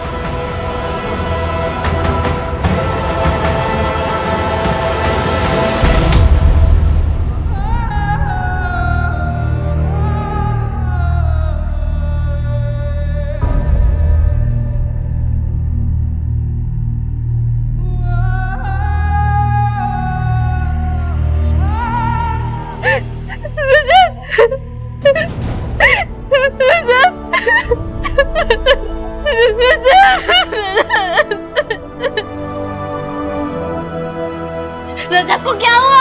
आपने तो कहा था कि वो ठीक हो जाएगा। सब कुछ ठीक था। रजत की बॉडी ट्रीटमेंट को अच्छे से रिस्पॉन्स भी कर रही थी। शायद लास्ट मिनट कॉम्प्लिकेशंस हुई रजत के साथ। पर आपने तो कहा था कि रजत ठीक हो जाएगा। मेरे से क्या हो गया? I am sorry बुर्बी।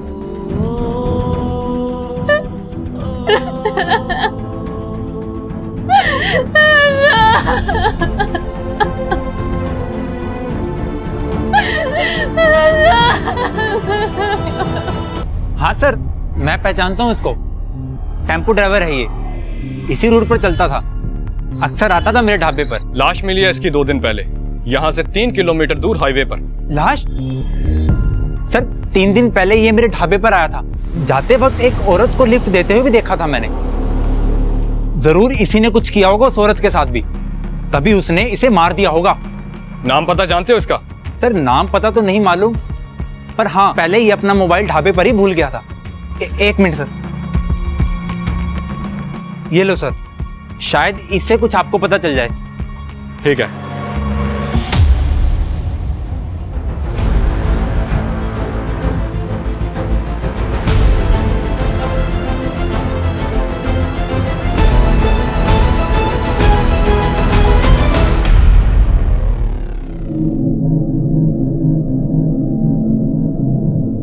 आपकी बच्ची को अर्जेंटली हार्ट ट्रांसप्लांट की जरूरत है। टाइम बहुत कम है उसके पास।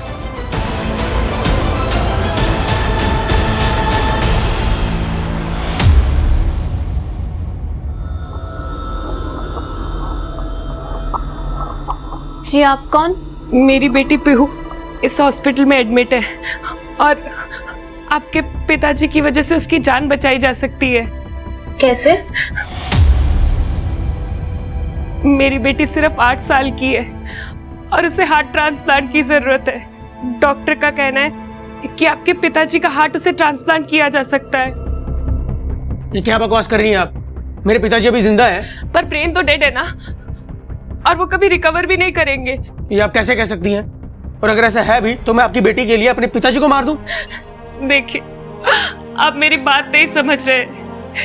आपके पिताजी ने तो पूरी जिंदगी जी ली, पर मेरी बेटी पीहू, वो तो सिर्फ 8 साल की है। उसके सामने उसकी पूरी जिंदगी पड़ी है। आपके पिताजी की मौत मेरी बेटी को जिंदगी दे सकती है।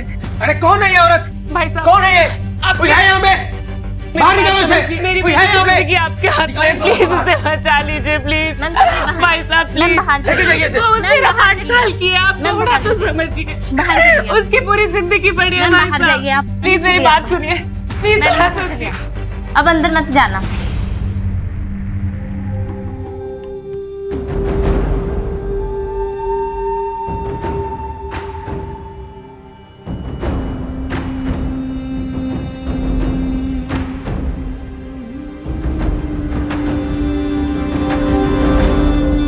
ए रुको,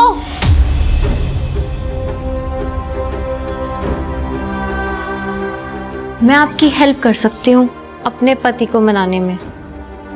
बहन जी आपका बहुत बहुत एहसान होगा, आप प्लीज हार्ट। अरे मेरी बात तो सुनिए पूरी, एहसान की कोई बात नहीं है। आप पापा जी के हार्ट के बदले हमें सिर्फ 5 लाख रुपए दे दीजिएगा। 5 लाख? पर बहन जी इतने पैसे तो मेरे पास नहीं है, सारे पैसे पहले ही पीहू के इलाज में खर्च हो चुके हैं, मैं इतने पैसे कहाँ से लाऊंगी? तो फिर रहने दो, बिना कुछ मिले मैं कैसे समझा पाऊंगी अपने पति को? नहीं नहीं सुनिए, मैं कुछ करती हूँ, मैंने अपने पति से बात करती हूँ, मुझे हार्ट चाहिए। ठीक है।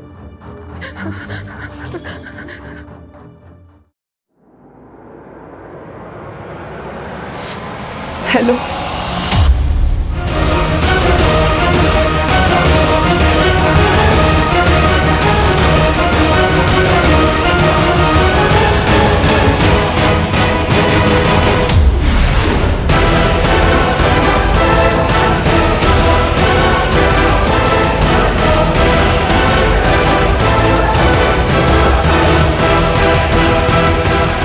सर, इन 8 मर्डर्स में एक बात कॉमन है, जब जब ये मर्डर हुए हैं एरिया के लोगों ने लाल सलवार सूट पहने एक औरत को देखा है गाड़ियों से लिफ्ट मांगते हुए। क्लियरली एक सीरियल किलर का काम है राजेश, वो भी एक औरत।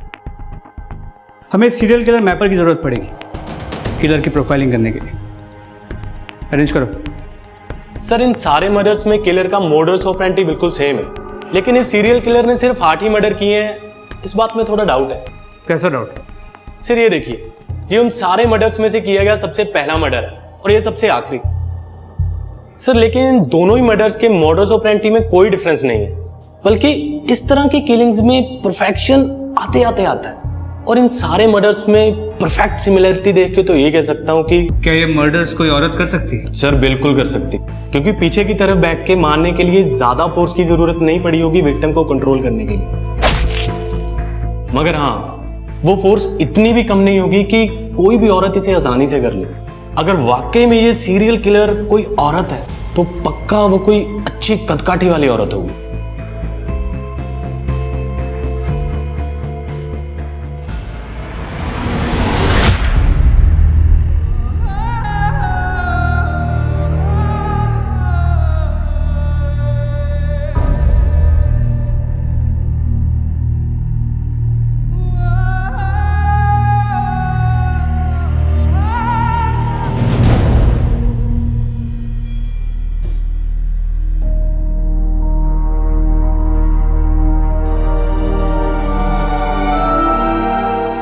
बेटा आखिरी बार उसे विदाई तो दे दे।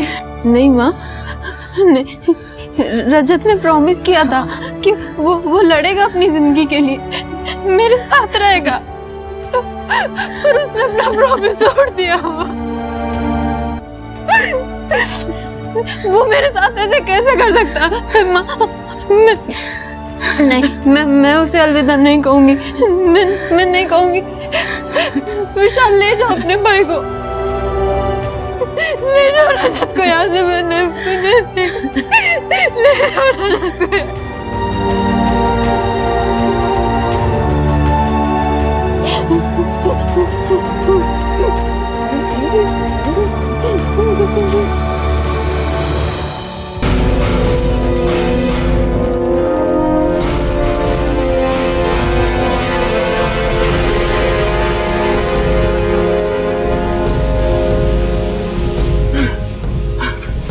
जा भाग।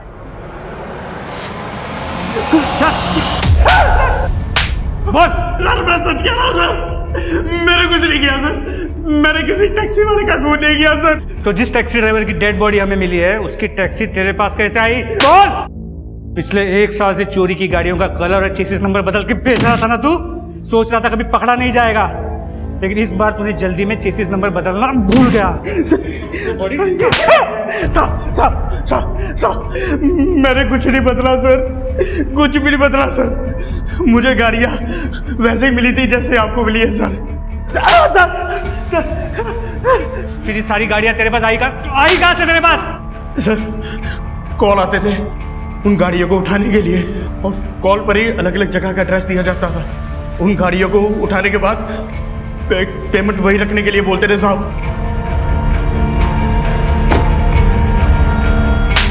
कौन करता था फोन? किससे बात होती थी तेरी? अलग अलग नंबर से फोन आता था साहब, एड्रेस बताने के लिए।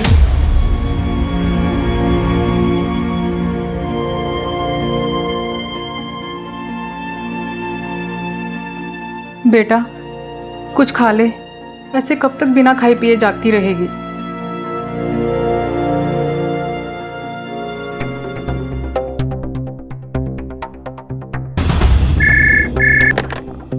हेलो, मैंने पहले भी आपको फोन किया है। मेरी डॉक्टर बख्शी से अभी बात करवाइए। अगर इस बार डॉक्टर बख्शी कॉल पर नहीं आया ना तो मैं पुलिस में कंप्लेंट करूंगी उनकी।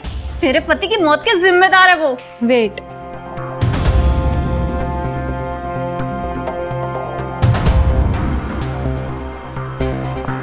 अब किस लिए फोन किया आपने यहाँ पे? आपको अच्छे से पता है कि मैंने आपको क्यों फोन किया है।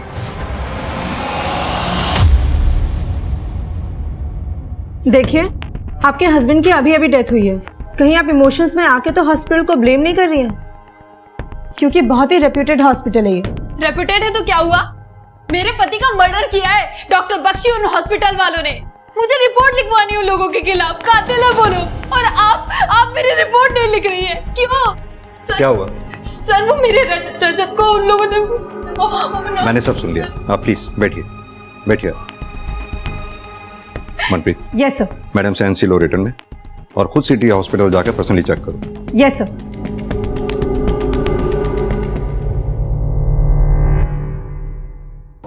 मैम, रजत को बचाने के लिए हम जो कुछ कर सकते थे हमने वो सब कुछ किया, पर वो नहीं बच पाया। कैंसर तो आपको पता है कितनी अनप्रेडिक्टेबल सी बीमारी है, न जाने कब क्या हो जाए। झूठ बोल रहे हैं आप ये। रजत को कैंसर ने नहीं मारा, बल्कि आपने और आपके हॉस्पिटल ने मारा है। मैं ना कुछ छोड़ो, बाहर जाइए आप, प्लीज बाहर जाइए, लेके जाओ इन्हें। झूठ बोल रहे हैं ये। रजत को बचाने का वादा किया था इन लोगों ने। मैं छोड़ूंगी नहीं, मैं किसी को नहीं छोड़ूंगी। मैं किसी को भी नहीं छोड़ूंगी। देखिए रजत ना तो पहला ऐसा पेशेंट है जिसकी डेथ मेरे हॉस्पिटल में हुई है, और ना ही पूर्वी कोई पहली ऐसी रिलेटिव है जो इस तरह से हंगामा कर रही है। हाँ, रजत की मौत पे मुझे भी डाउट है। डाउट है? पूर्वी मुझसे पैसे मांग रही है रजत की मौत के हर जाने के तौर पर। डॉक्टर बख्शी, मेरे पास जितने भी पैसे थे वो सब रजत के इलाज में खर्च हो गए। मेरे पास कुछ भी नहीं है, मैं अपने खर्चे कैसे उठाऊं? आपको तो कंपनसेशन देना ही होगा, चाहे ऐसे या वैसे। जिस टाइम रजत की डेथ हुई ठीक उससे लगभग आधा घंटा पहले मेरे डॉक्टर्स ने राउंड किया। रजत वाज परफेक्टली फाइन। उसके आधे घंटे के अंदर अंदर न जाने ऐसा क्या हुआ कि रजत की डेथ हो गई। पर उस टाइम पूर्वी अकेली थी मैम रजत के साथ रूम में। इंटरेस्टिंग। पता है मनप्रीत, पैसा आदमी से कुछ भी करवा सकता है, तो फिर ये पूर्वी क्या चीज है? इसका बैकग्राउंड चेक करो। Yes sir. और वो हॉस्पिटल में कुछ सस्पिशियस मिला क्या? सर हॉस्पिटल में तो कुछ सस्पिशियस नहीं मिला, लेकिन डॉक्टर बख्शी, वो शायद जितना अच्छा खुद को दिखाते हैं उतने अच्छे वो है नहीं। अगर तुम्हें लगता है कि डॉक्टर बख्शी के साथ कुछ गड़बड़ है तो डॉक्टर बख्शी और हॉस्पिटल दोनों को इन्वेस्टिगेट करो। Yes sir.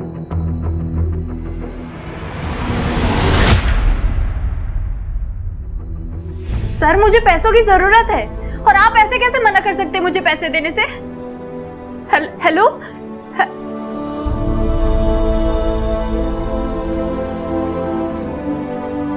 आप ठीक हो भाभी? बैठिए, थोड़ा पेशेंस रखिए भाभी, सब ठीक हो जाएगा। ऐसे गुस्सा करोगे तो आप खुद का ही नुकसान करोगे भाभी।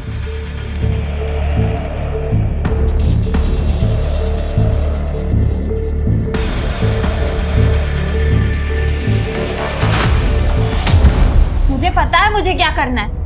तुम ना ज्यादा सिंपैथी मत दिखाया करो और मुझसे दूर से बात किया करो। बार बार यहाँ मत आया कर, चले जाओ यहाँ से।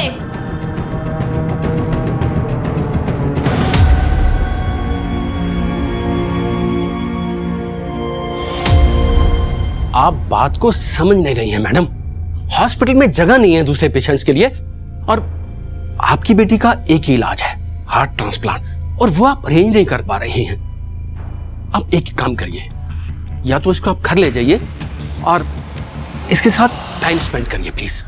आपको समझ में आ रहा है आप क्या बोल रहे हैं? मरने के लिए ले जाऊं अपनी बेटी को घर? मैं आपसे बोल रही हूँ कि एक दिन का टाइम और दे दीजिए। मेरे हस्बैंड कर रहे हैं पैसों का इंतजाम इसके हार्ट ट्रांसप्लांट के लिए।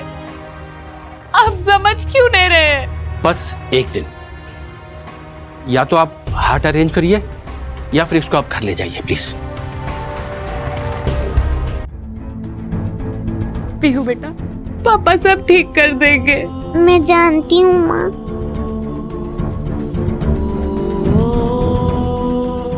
मेरा बच्चा।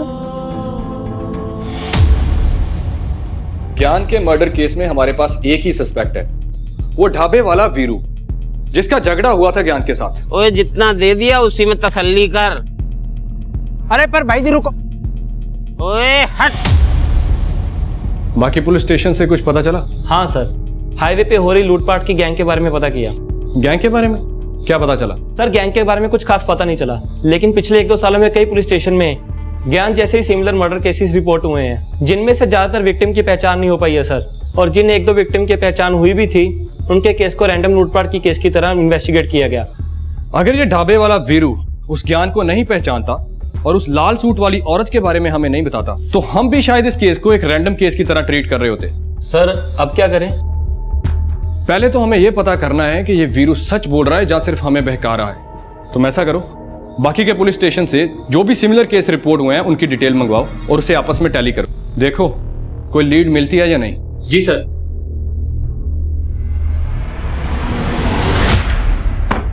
सर 12 केसेस हैं ज्ञान के जैसे।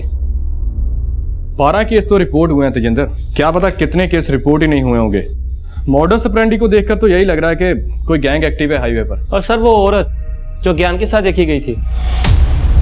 2 ही पॉसिबिलिटी हैं, या तो वो औरत विक्टिम को फंसा के गैंग के पास लेके जाती होगी, या फिर उसने खुद मर्डर किए होंगे।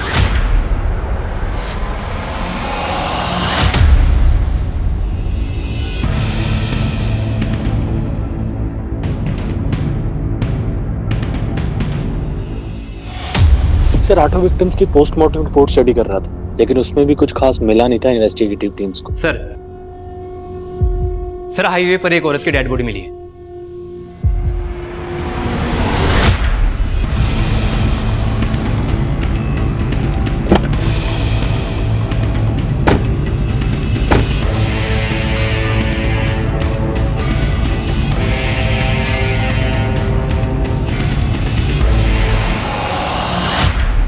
सर लाल सूट, सर ये कहीं हुई तो नहीं? बॉडी को बाहर निकाल। बॉडी को सबसे पहले तुमने देखा था? जी सर, मैं बस यहाँ से जा रहा था तो मेरी नजर पड़ी सर। तो जब यहाँ आए बॉडी के आसपास किसी को देखा? नहीं सर, यहाँ पर कोई भी नहीं था।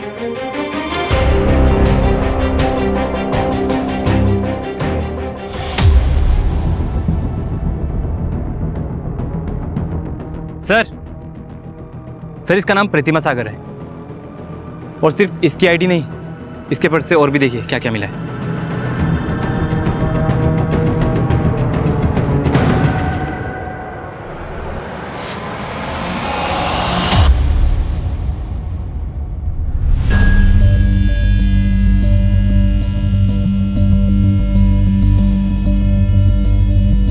सुनो यहाँ, ये प्रतिमा सागर यहीं रहती है? जी प्रतिमा यहीं रहती हैं, लेकिन काफी दिन से दिखाई नहीं दी। तो इसकी फैमिली में कोई नहीं है? अरे सर फिर ये सर, कोई होता भी तो वो भी साथ छोड़ के चला जाता। ऐसा क्यों? अरे सर साइको है, कब आती कब जाती है इसका कोई पता ही नहीं लगता, किसी से बनती ही नहीं है इसकी। अगर गलती से कोई इससे बात भी कर लेना तो खामखाम भड़क जाती है। ऐसी औरत से कौन कांटेक्ट रखना चाहेगा, ना घर वाले ना बाहर वाले। तो ठीक है,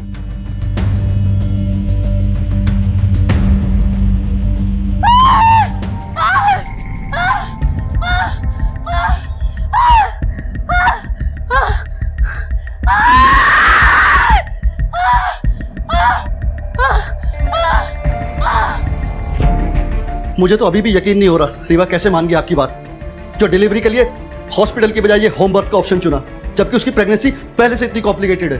मान गई, क्योंकि ये कॉम्प्लिकेशंस वगैरह ना सब डॉक्टरों के बनाए हुए फतूर हैं। अरे हॉस्पिटल लेके जाएंगे तो वो चीर फाड़ करेंगे सिर्फ पैसा बनाने के लिए। वैजी ने दवाई दी है ना, उससे सब ठीक हो जाना, तू चिंता मत कर। रीवा का बच्चा अटक गया है, उसको हॉस्पिटल ले जाना पड़ेगा।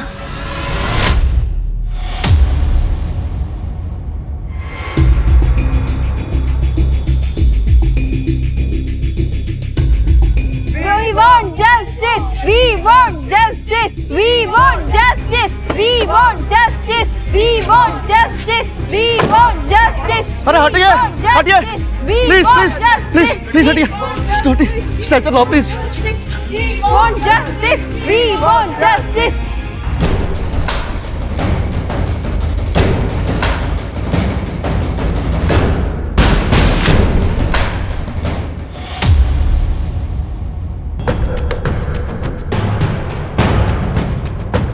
मत रीवा, सब ठीक होगा, कुछ नहीं होगा तुम्हें। हम हॉस्पिटल में है ना, हौसला रख, सब ठीक होगा रीवा।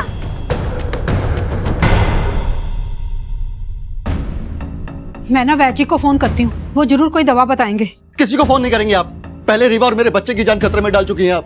अरे तुम तो ऐसे बोल रहे हो जैसे मुझे रीवा की कोई फिक्र ही नहीं। बेटी है वो मेरी। बेटी है?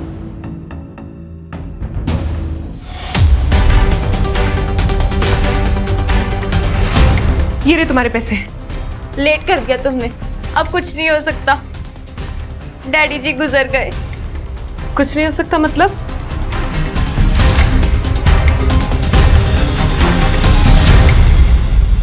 अब तो तुम्हारे ससुर मर गए ना, अब तो इजी हो जाएगा। नहीं हो पाएगा, डेथ हार्ट फेल होने से हुई है और तुम्हें तो हार्ट ही चाहिए था ना।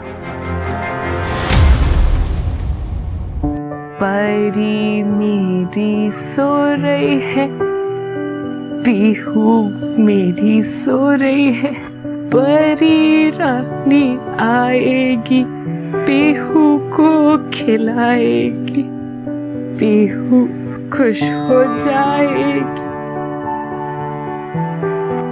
मम्मा मम्मा चिल्लाएगी, मम्मा मम्मा चिल्लाएगी, पापा पापा चिल्लाएगी, पीहू खुश हो जाएगी, पीहू मेरी सो रही है, परी। हाँ? पीहू को क्या हो गया? ये सांस नहीं ले रही है। पीहू पीहू बेटा आंखें खोलो। बेटा पीहू, बेटा आंखें खोलो। क्या हो गया? एक मिनट। पीहू पीहू आंखें खोलो बेटा। पीहू पीहू आंखें खोलो।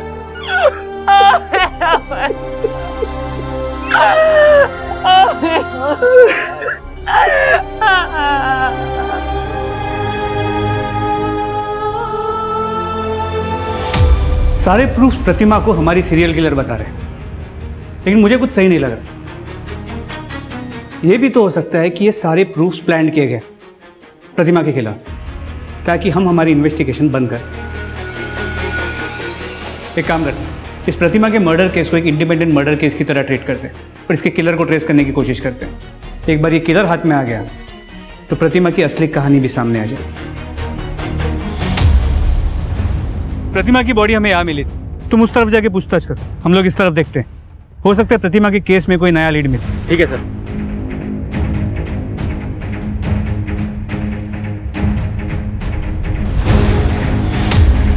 इसको, हाँ साहब, इस औरत ने मेरी दुकान से पानी खरीदा था। भैया एक पानी की बॉटल देना, थोड़ा जल्दी दे दो।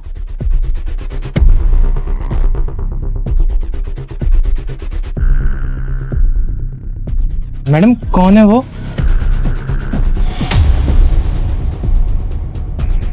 कोई नहीं।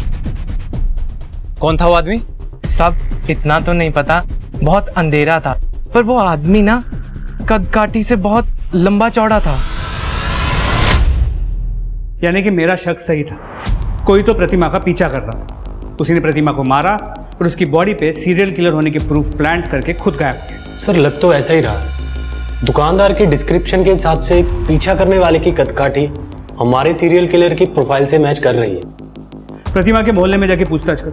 देखो किसी ने कोई सस्पिशियस आदमी या औरत प्रतिमा के घर के पास देखा है कि जो कोई भी प्रतिमा को फॉलो कर रहा था वो प्रतिमा के अजीब बिहेवियर के बारे में जानता, और वो ये भी जानता था कि प्रतिमा के आगे पीछे कोई नहीं है। इसीलिए उसने प्रतिमा को हमारी सीरियल किलर बनाकर हमारी इन्वेस्टिगेशन को भटकाने की कोशिश की। हमें एक बहुत ही डेंजरस और स्मार्ट सीरियल किलर को ट्रेस करना है। हमें उसे जल्द से जल्द पकड़ना होगा। न जाने वो अपना अगला शिकार किसे और कहाँ करे। सर जिस पुलिस स्टेशन के ज्यूरिसडिक्शन में डेड बॉडीज मिली थी वो सभी हाई अलर्ट पर हैं। अलर्ट पर ही रखो उन्हें। सीरियल किलर आजाद घूम रहा है, जल्दी नहीं पकड़ा गया तो और भी मर्डर होंगे। Okay sir. पुलिस की दोनों टीमें सही रास्ते पर थी। एक खतरनाक सीरियल किलर जो उनसे अभी तक हमेशा एक कदम आगे था, उसे पकड़ने में पुलिस को एक बड़ा सुराग मिला कि सीरियल किलर कोई औरत नहीं बल्कि एक पुरुष था जो प्रतिमा का पीछा भी कर रहा था। सिर्फ ब्रेक थ्रू ही नहीं बल्कि पुलिस टीम का यह अंदाजा भी सही था कि जब तक इस सीरियल किलर को वो रोक नहीं पाते हैं तब तक और भी बहुत कुछ होने वाला है इस केस में।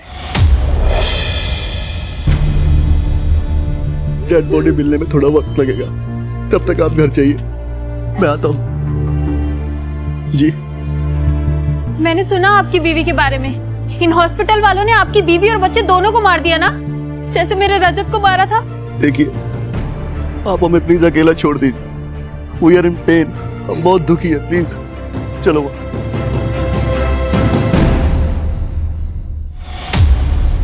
अच्छा ही हुआ रजत को अपनी जिंदगी से मुक्ति मिल गई। पूर्वी उसके साथ रह के भुगती तो रही थी, कम से कम वो अपनी मर्जी से अपनी जिंदगी जी तो सकती।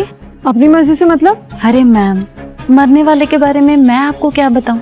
रजत को कैंसर होने से पहले ही उसने अपने भाई विशाल को अपनी मम्मी पापा के घर भेज दिया था। अब रजत के मरने के बाद वो जब चाहे अपनी मर्जी से आता जाता है। मुझे तो ये लगता है विशाल और पूर्वी के बीच कुछ। सिटी हॉस्पिटल के रिकॉर्ड में एक चीज बहुत ऑड है। क्या? शहर के बड़े बड़े और फेमस हॉस्पिटल्स में भी इतने ऑर्गन ट्रांसप्लांट नहीं हो रहे हैं जितने इस सिटी हॉस्पिटल में हो रहे हैं। इनफैक्ट पूर्वी के हस्बैंड रजत, उसके भी ऑर्गन ट्रांसप्लांट वही हुए थे।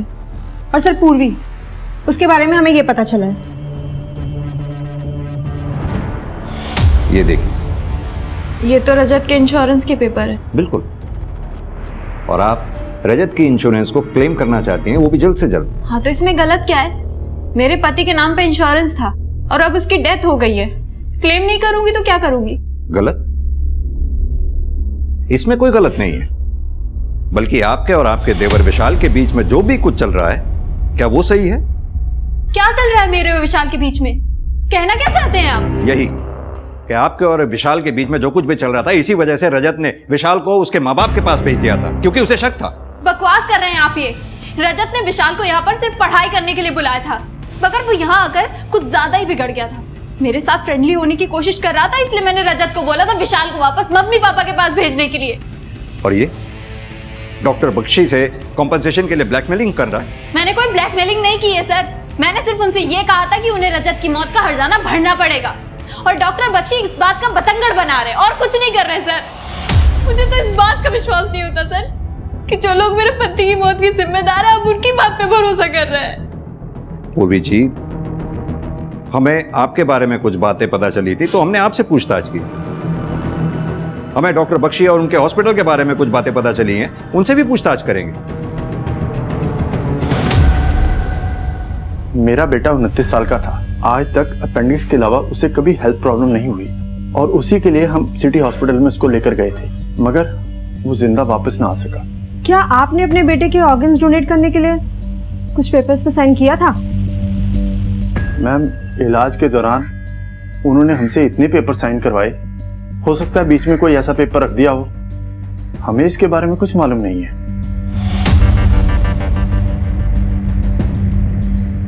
किडनी कौन दे रहा था ये जानकर मुझे क्या करना था मैम? सिटी हॉस्पिटल वालों ने बताया किडनी अवेलेबल है तो मैंने ट्रांसप्लांट करवा ली। कितना पैसा दिया था आपने ट्रांसप्लांट का? 3 लाख पड़े थे मैम, आधा पैसा ऑनलाइन दिया था, आधा कैश में। सर, मेरी बीवी रीवा को प्रेगनेंसी में पहले ही बहुत कॉम्प्लिकेशंस थी, फिर भी मेरी सास ने उसे इस देसी इलाज के चक्कर में फंसा दिया।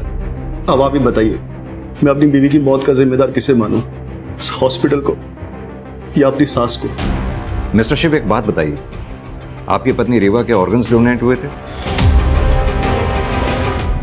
सर, जितने भी ट्रांसप्लांट हुए हैं मेरे हॉस्पिटल में, सबके सब लीगल हैं। हमारे पास पेपर्स हैं, रिलेटिव की परमिशन है। लेकिन डॉक्टर बख्शी, सब केसेस में ट्रांसप्लांट के बेनिफिशरीज या रिलेटिव्स को पता ही नहीं था कि वो डोनेशन के पेपर पे साइन कर रहे हैं। दूसरी बात, ट्रांसप्लांट के बेनिफिशरीज से हाफ पेमेंट कैश में ली गई, जिसका हमें कोई ट्रेस नहीं मिला। कहां गया वो पैसा? ऐसा कैसे हो सकता है सर? हम कैश में डील ही नहीं करते, तो फिर कैश लेंगे क्यों? तो डॉक्टर बख्शी, अगर पैसा आपके पास नहीं है तो किसी के पास तो होगा ही। हमें आपका हॉस्पिटल सर्च करना होगा। अब आप हमें खुद सर्च करने देंगे या फिर हम कोर्ट से सर्च वारंट लेके आए? सर, जब कुछ गलत किया ही नहीं तो हम सर्च से क्यों डरेंगे? आप इत्मीनान से सर्च कीजिए।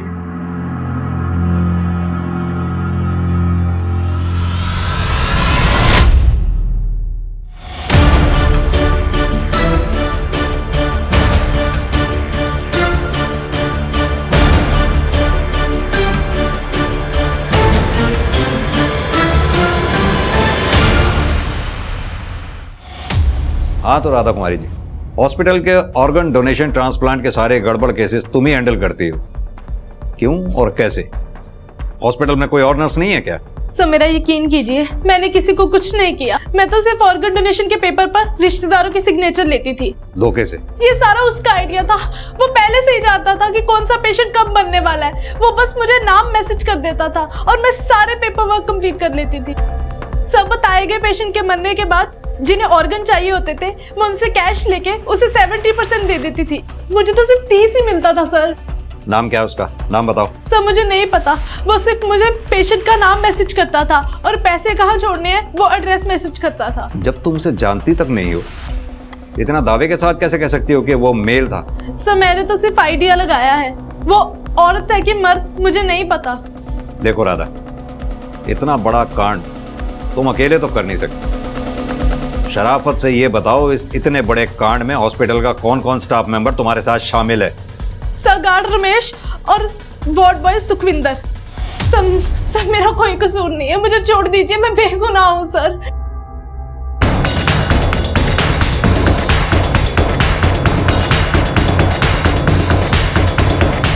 सर राधा के दिए हुए सारे नंबर्स बंद आ रहे हैं और सर गार्ड और वार्ड बॉय से भी कुछ नया पता नहीं चला। मनप्रीत, हैरानी की बात है, जितने भी पेशेंट्स ऑर्गन डोनेशन रैकेट का शिकार हुए हैं, सब में एक चीज कॉमन है, सबकी मौत हार्ट अटैक से हुई है। हाँ सर, मेरा तो ध्यान ही नहीं गया इस बात पर। और इतना ही नहीं, ये सभी पेशेंट्स के केसेस को जब मैंने गहराई से स्टडी किया तो एक चीज और कॉमन पाई। इन सभी पेशेंट का कभी ना कभी एक आयुर्वेदिक डॉक्टर दीप राणा से कनेक्शन रहा है। इन सभी पेशेंट्स का दीप राणा से कनेक्शन होना महज इत्तेफाक नहीं हो सकता, कहीं तो कोई गहरा राज छिपा है। देखिए, आपका कैंसर लाइलाज है। अगर फिर भी कोई डॉक्टर आपको ये कहता है कि वो आपको यहां से ठीक कर सकता है, तो इसका सीधा मतलब ये है कि वो आपसे झूठ बोल रहा है और आपसे पैसे ऐंठना चाहता है। इसलिए मेरी आपको यही सलाह होगी कि आप अपने बेटे के साथ अपने घर जाएं।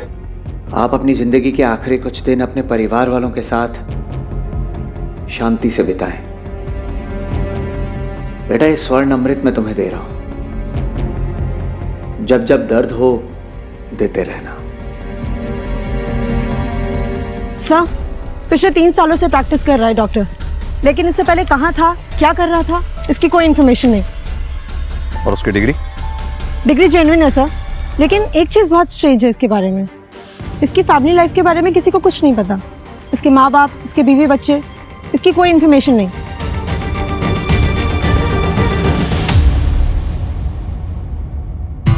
क्या बात डॉक्टर साहब,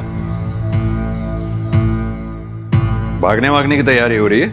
इंस्पेक्टर साहब, आप लोग यहाँ, और ये आप क्या कह रहे हैं? आई होप कि आपने सुना होगा कि सिटी हॉस्पिटल में कई सारे पेशेंट्स की मौत हार्ट अटैक से हो गई, और तो और उनके ऑर्गन्स भी डोनेट धोखे से करवाए गए। और डॉक्टर साहब, ताज्जुब की बात तो ये है कि सभी पेशेंट्स आपके हैं। आपने उन्हें सिटी हॉस्पिटल में रेफर किया था। तो नहीं करना चाहिए था क्या? देखिए इंस्पेक्टर, सिटी हॉस्पिटल एक शहर का रिप्यूटेड हॉस्पिटल है। पेशेंट्स को सेकंड ओपिनियन चाहिए होता है, इसलिए मैं उन्हें उस हॉस्पिटल में रेफर कर देता हूँ। इसमें कुछ गलत किया क्या मैंने?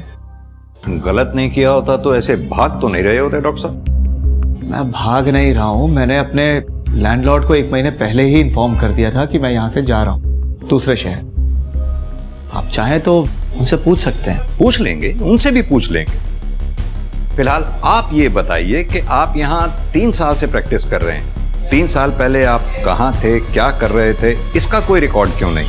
1 मिनट।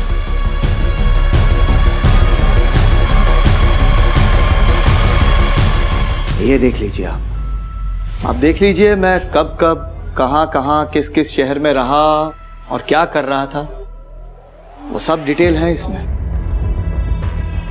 ठीक है डॉक्टर साहब, फिलहाल हम ये डॉक्यूमेंट्स लेकर जा रहे हैं वेरिफिकेशन के लिए। लेकिन हाँ, जब तक हम कहें नहीं ये शहर छोड़कर जाइएगा नहीं। चलो मनप्रीत। काफी दिलेर है सर, एक बार भी नहीं घबराया और हर सवाल का बिल्कुल परफेक्ट जवाब रेडी था, वो भी पहले से। परफेक्ट तो कुछ भी नहीं होता मनप्रीत, फिर ये डॉक्टर कैसे परफेक्ट हो सकता है? एक काम करो मनप्रीत, डॉक्टर की फोटोग्राफ आसपास के पुलिस स्टेशन में सर्कुलेट करवाओ। पता करो इस डॉक्टर का किसी केस से लेना देना रहा हो, अगर हाँ तो उस केस की पूरी डिटेल्स निकलवाओ। इस डॉक्टर का इतिहास गायब है ना, इसका इतिहास निकालकर इसका भविष्य बिगाड़ेंगे।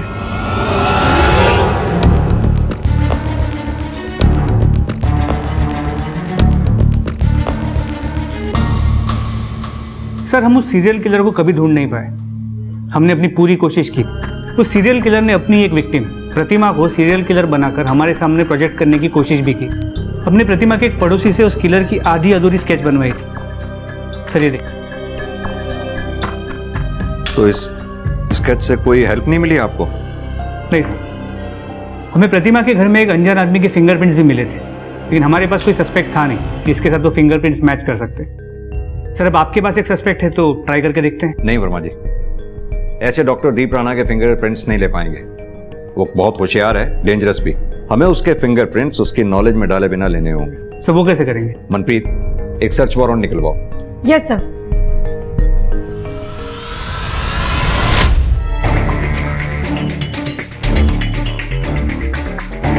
आप इंस्पेक्टर साहब अपना टाइम वेस्ट कर रहे हैं। आपके उस सीरियल किलर का राज मेरे इन बॉक्सेस में नहीं मिलेगा आपको। पता है हमें डॉक्टर साहब, हमें इन बॉक्सेस में कुछ नहीं मिलने वाला। सरकारी नौकरी है, फॉर्मेलिटी करनी पड़ती है।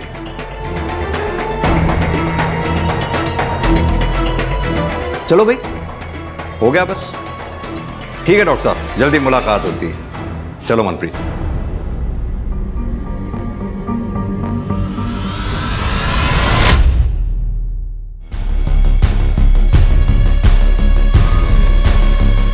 फिंगरप्रिंट मैच हो गए तो हमारा सस्पेक्ट दीप राणा ही है। It's a match sir.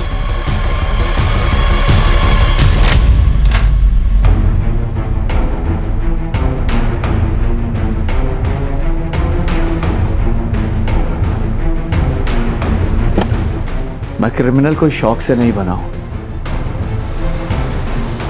मेरी बच्ची जब हॉस्पिटल में थी तो किसी को भी उसकी जान की परवाह नहीं थी। सबको बस पैसा ही चाहिए था।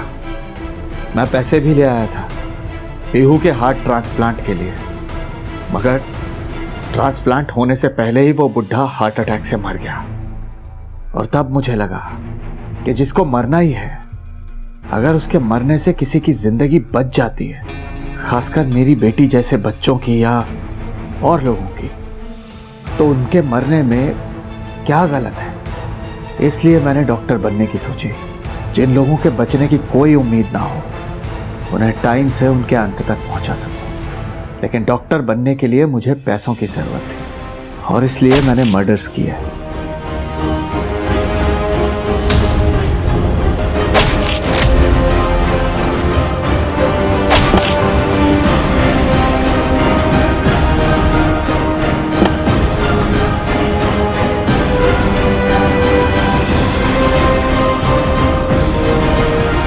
और जब मैं डॉक्टर बन गया तो शांति से मरने में लोगों की हेल्प करने लगा।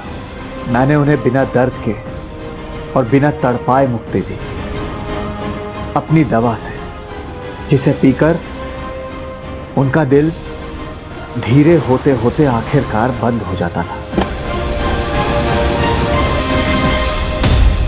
मेरी बेटी को तो नहीं बचा पाया मैं, लेकिन हाँ, मेरी बेटी के ही जैसे ना जाने कितने ही लोगों को जिंदगी मैंने दी है। दूसरों को मारकर खुद को भगवान समझ बैठा है। कितने ही निर्दोष लोगों की जान ली है तूने, उन टैक्सी वालों की, उस प्रतिमा की। न जाने ऐसे कितने पेशेंट जिसमें से कई बच भी जाते अगर तू बीच में नहीं आता तो। कैसे बच सकते थे इंस्पेक्टर साहब? पैसे देकर, हाँ, दोनों हाथों से भर भर के पैसे देते और जिंदगी खरीद लेते। लेकिन मेरे एक सवाल का जवाब दीजिए आप लोग, उन लोगों का क्या जिनके अपने उन्हीं पैसों की कमी से मर जाते हैं? उन लोगों का क्या? अपनी पापों का ठीक रहा, अपनी बेटी की मौत के ऊपर मत डाल। 2012 से तूने 108 लोगों को मारा है। अगर सिर्फ डॉक्टर बनने के लिए पैसों की बात होती ना तो कब का रुक गया होता, मगर तू रुका नहीं। तू ये मुक्ति दे के मसीहा बनने की कहानी किसी ऐसे को सुनाना जो तुझे जानता ना हो, हमें नहीं। जगतार, लेके जाओ उसे।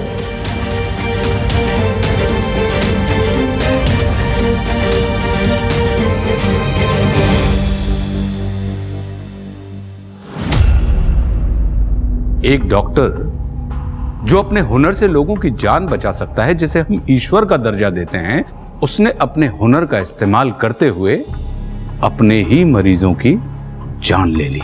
कोर्ट ने आईपीसी की धारा 302, 304 और 120B के तहत डॉक्टर दीप राणा को मानवता के खिलाफ किए गए उसके जघन्य अपराध के लिए फांसी की सजा सुनाई। अक्सर यह होता है कि किसी के साथ हुआ अन्याय उसे अपराध की ओर धकेल देता है, फिर वो इंसान खुद के द्वारा किए गए अपराधों को न्याय की तरह देखने लगता है। आंख के बदले आंख हर किसी को अंधा बना देगा। यह केस इस बात का सबसे बड़ा प्रमाण है। इतने सारे पीड़ित थे इस केस में क्योंकि एक आदमी को लगा कि यह उसकी बेटी का बदला है। बदले की भावना हम मन में रखकर सालों साल अपने जख्मों को खुद कुरेदते रहते हैं। ऐसे जख्म जो वक्त की मरहम से ठीक हो जाने थे, बदले की इच्छा से वो जख्म बार बार उभर कर सामने आने लगते हैं। बदला कभी भी किसी गलत को सही नहीं कर सकता है। इस बात को जो जितने जल्दी समझ लेता है, उसकी जिंदगी उतनी ही आसान हो जाती है। अब मैं आशुतोष राणा विदा लेता हूं आपसे। मैं फिर मिलूंगा आपसे एक ऐसी ही कहानी के साथ जो आपको रखेगी सतर्क और जिंदगी को सुरक्षित। तब तक अपना और अपनों का ख्याल रखिए और देखते रहिए क्राइम पेट्रोल सतर्क। जय हिंद। ऐसे और भी मजेदार वीडियो के लिए हमारे चैनल को लाइक, शेयर और सब्सक्राइब करें। ऐसे और भी मजेदार वीडियो के लिए हमारे चैनल को लाइक, शेयर और सब्सक्राइब करें।